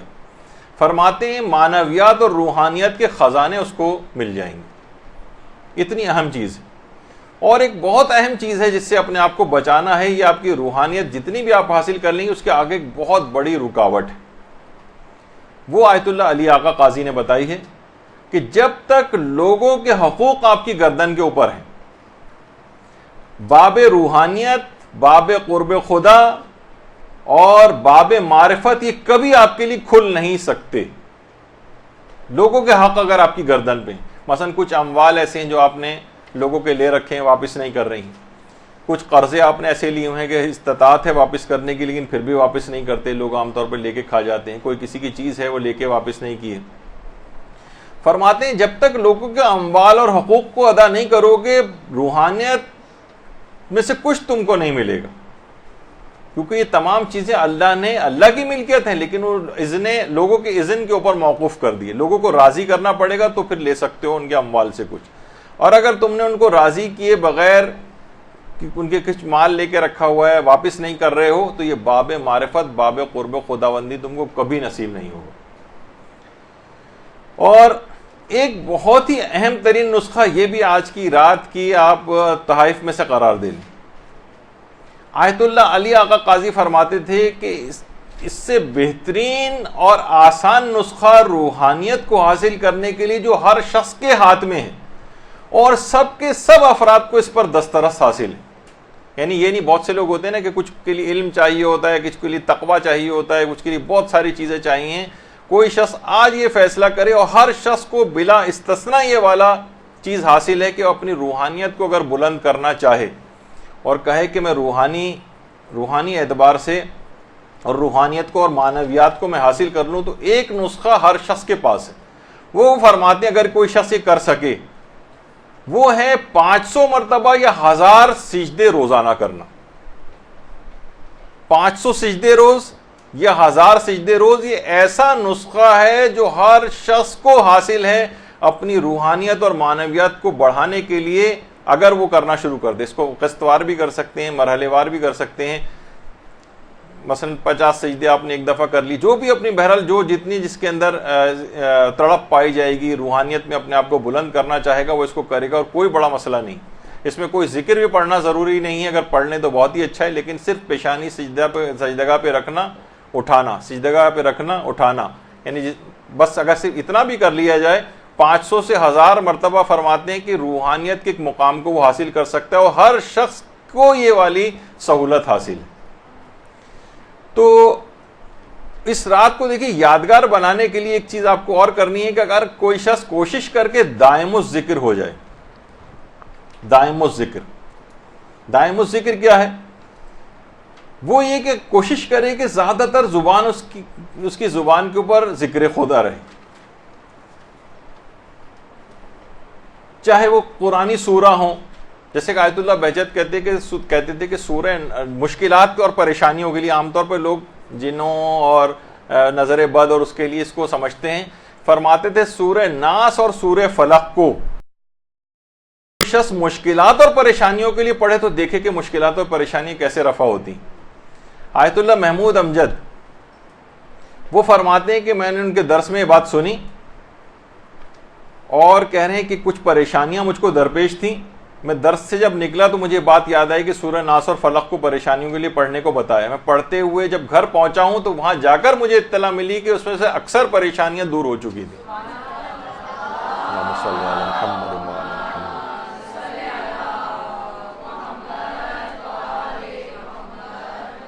تو ہر وقت زبان کے اوپر ذکر خدا ذکر خدا ذکر خدا، یہی وجہ ہے کہ جو تسبیح موجودات ہیں، یعنی آپ کی جو تسبیح ہے وہ کائنات کی ہر چیز تسبیح کر رہی، ہر چیز تسبیح کر رہی۔ آیت اللہ محمد حسین طباطبائی فرماتے تھے کہ مثلا یہ دیواریں ہیں، یہ دروازے ہیں، اس کے اندر جو مثلا لوہا لگا ہوا ہے، اس کے اندر جو سیمنٹ اور بجری ہے، ایک ایک ذرہ خدا کی تسبیح کر رہا۔ تو یہ سب خدا کی تسبیح میں لگے ہوئے ہیں۔ تو جس وقت آپ بھی تسبیح کرنے لگتے ہیں تو آپ کی تسبیح تسبیح موجودات کے ساتھ ہم آہنگ ہو جاتی، اور تمام مشکلات اور پریشانیاں، آپ کی روحانیت کے اندر جتنی کمی ہے، یہ سب دور ہونے لگتی۔ تو کوشش کریں کہ اس رات دائم الذکر بن جائے، یعنی نیت کریں کہ میں اکثر و بیشتر اپنے روزانہ کے اذکار ایسے بنائیں، باقاعدہ ایک کاپی مینٹین کریں کہ آج مجھے یہ تسبیح، یہ ذکر خدا، یہ نام خدا، یہ اسم خدا، اس کی تلاوت کرنی ہے، اتنی بار کرنی ہے۔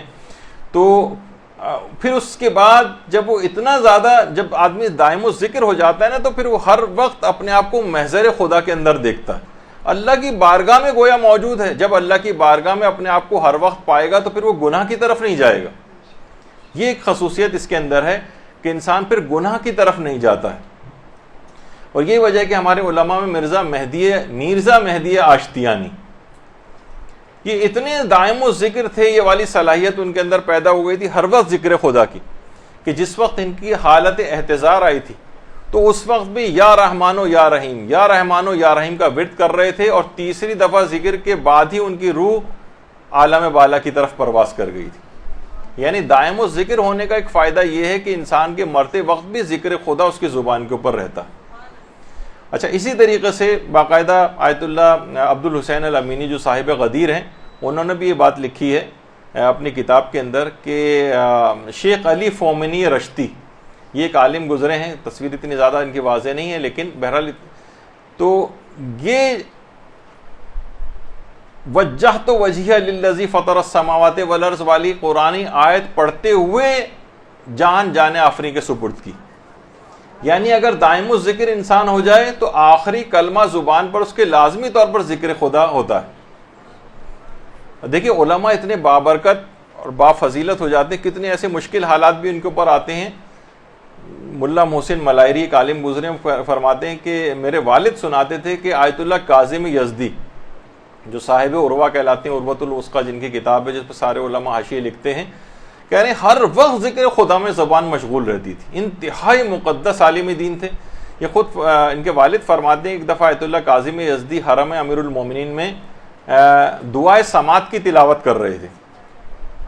تو مشروطہ کی تحریک اس زمانے میں چل رہی تھی، ایک طالب علم تھا، وہ بہت ہی زیادہ، بہت سے لوگ ہوتے ہیں نا سیاسی تحریکوں کے اندر بہت جذباتی ہو جاتے ہیں۔ حرم امیر المومنین کاظم یزدی بیٹھے ہوئے ہیں، وہ طالب علم آیا اور جلتا ہوا سیگار ان کی گردن کی پشت پہ لگا کے چلا گیا۔ کاظم یزدی نے صرف ایک نگاہ اٹھا کر اس نوجوان کو دیکھا اور منہ سے کچھ بھی نہیں کہا۔ کہہ رہے کچھ ہی دن بعد ہم نے دیکھا کہ وہ طالب علم کے اسی ہاتھ میں ایک پھوڑا سا نمودار ہوا اور اس کے بعد پورا ہاتھ کاٹنا پڑ گیا۔ تو دیکھیے جو اس قسم کے افراد ہیں نا، یہ بڑے کرامتوں والے، فضیلتوں والے، مستجاب الدعوات، اور کچھ کہا بھی نہیں، صرف صبر کیا، اور اس صبر کا نتیجہ اس ظلم کا کیا نکلا کہ وہ پورا ہاتھ کاٹنا پڑ گیا۔ اور اس لحاظ سے خاص طور پر اس رات کو ایک زیارت آپ کو فراموش نہیں کرنی ہے، اور وہ زیارت عاشورہ ہے، کیونکہ یہ تمام حاجات کی قبولیت کے لیے اور بارگاہ خداوندی سے کوئی شخص نا امید نہیں لوٹے گا، روایت میں یہ بات آئی۔ اور خدا نے اپنی عزت و جلال کی قسم کھائی کہ جو بھی اس زیارت کو اور اس دعا کو جو اس کے ساتھ پڑھی جاتی ہے پڑھے گا تو اس کی تمام حاجات قبول کی جائیں گی۔ یہی وجہ ہے کہ ہمارے علماء میں آیت اللہ شیخ حسین غروی اصفہانی کمپانی، انہوں نے باقاعدہ دعا کی تھی کہ پروردگار موت سے پہلے حالت احتضار میں میری زبان پر آخری کلمہ زیارت عاشورہ ہو، اور کہہ رہے ہیں جب حالت احتضار آئی تو شیخ حسین غروی اصفہانی کمپانی نے پوری زیارت عاشورہ پڑھی، اور زیارت عاشورہ کے پڑھتے ہی ان کا انتقال ہو گیا، دعا قبول ہوئی ان کی۔ اسی درود بھیجیے محمد علیہ محمد صلی اللہ علیہ وسلم۔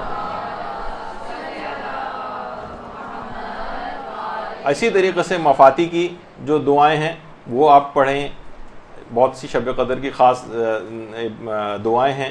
آیت اللہ بہجت مفاتی کو بطور کل بھی جو معتبر خیال کرتے تھے، البتہ باقی علماء کہتے ہیں رجاء مطلوبیت کی نیت سے ساری دعائیں مفاتی کی پڑھی جا سکتی ہیں۔ اور اس رات کوشش یہ کریں خاص طور پہ اس رات کوئی ایک گناہ بھی نہ ہونے پائے، کوئی گناہ نہیں ہونے پائے۔ اور اگر آپ کو کبھی کوئی گناہ، آپ کو اپنا سابقہ کوئی گناہ یاد آ جائے تو فوراً توبہ کر لینی چاہیے۔ آیت اللہ جواد عاملی نے بڑا اچھا جملہ کہا ہے کہ اگر آپ کو اپنے سابقہ گناہ میں سے کوئی گناہ یاد آئے تو شکر خدا انجام دیں، شکر پروردگار انجام دیں۔ یاد دہانی کے طور پر آپ کو توبہ کے لیے یاد دلایا گیا، یہ جو گناہ یاد آیا ہے نا، اس وجہ سے اللہ نے آپ کو یاد دلایا کہ آپ توبہ کی طرف مائل ہو جائیں۔ اس کے معنی یہ فرماتے ہیں کہ پروردگار کا ارادہ ہے کہ آپ کو معاف کرے گا، جب ہی اس نے آپ کو وہ گناہ یاد دلوایا ہے، اس کا ارادہ ہے کہ وہ گناہ کو معاف کرے گا۔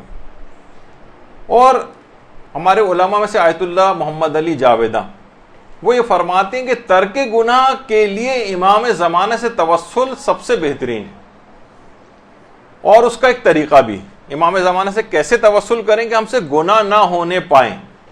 وہ فرماتے ہیں کہ روزانہ ایک مرتبہ صبح اور ایک مرتبہ شام استغاثہ امام زمانہ ضرور پڑھیں۔ یہ آپ دیکھ لیجئے گا دعاؤں کی کتابوں میں اور جگہوں پہ موجود ہے، استغاثہ با امام زمانہ۔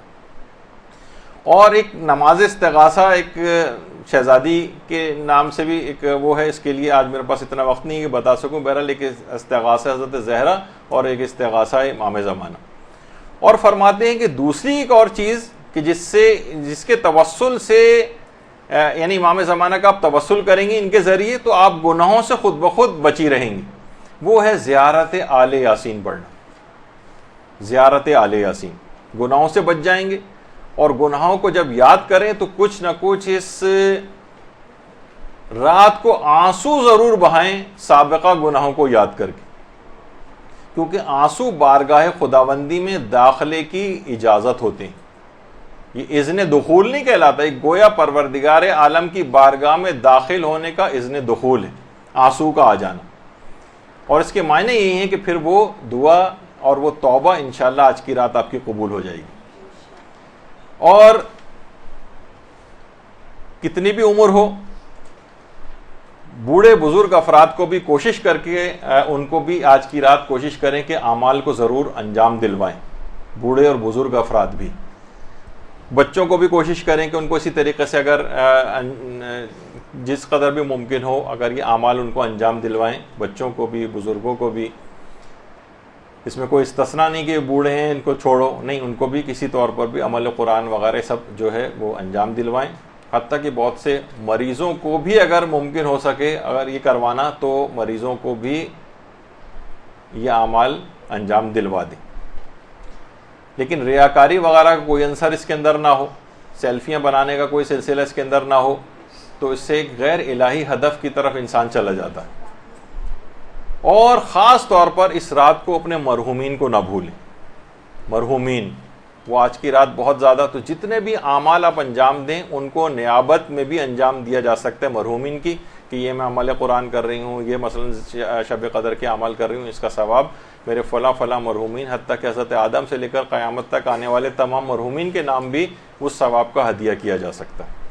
تو ان تمام چیزوں کو خیال کر کے اس رات کو کچھ ایسا آپ بنا لیں، باقاعدہ عہد کر لیں کہ اس رات کو آپ لازمی طور پر ان تمام اعمال کو انجام دیں گی، اور اس کے بعد آئندہ زندگی کے لحاظ سے ان کو کیسے پروگرامز کے اندر لے کر آئیں، یہ بھی آج کی رات کو آپ کو طے کرنا ہے۔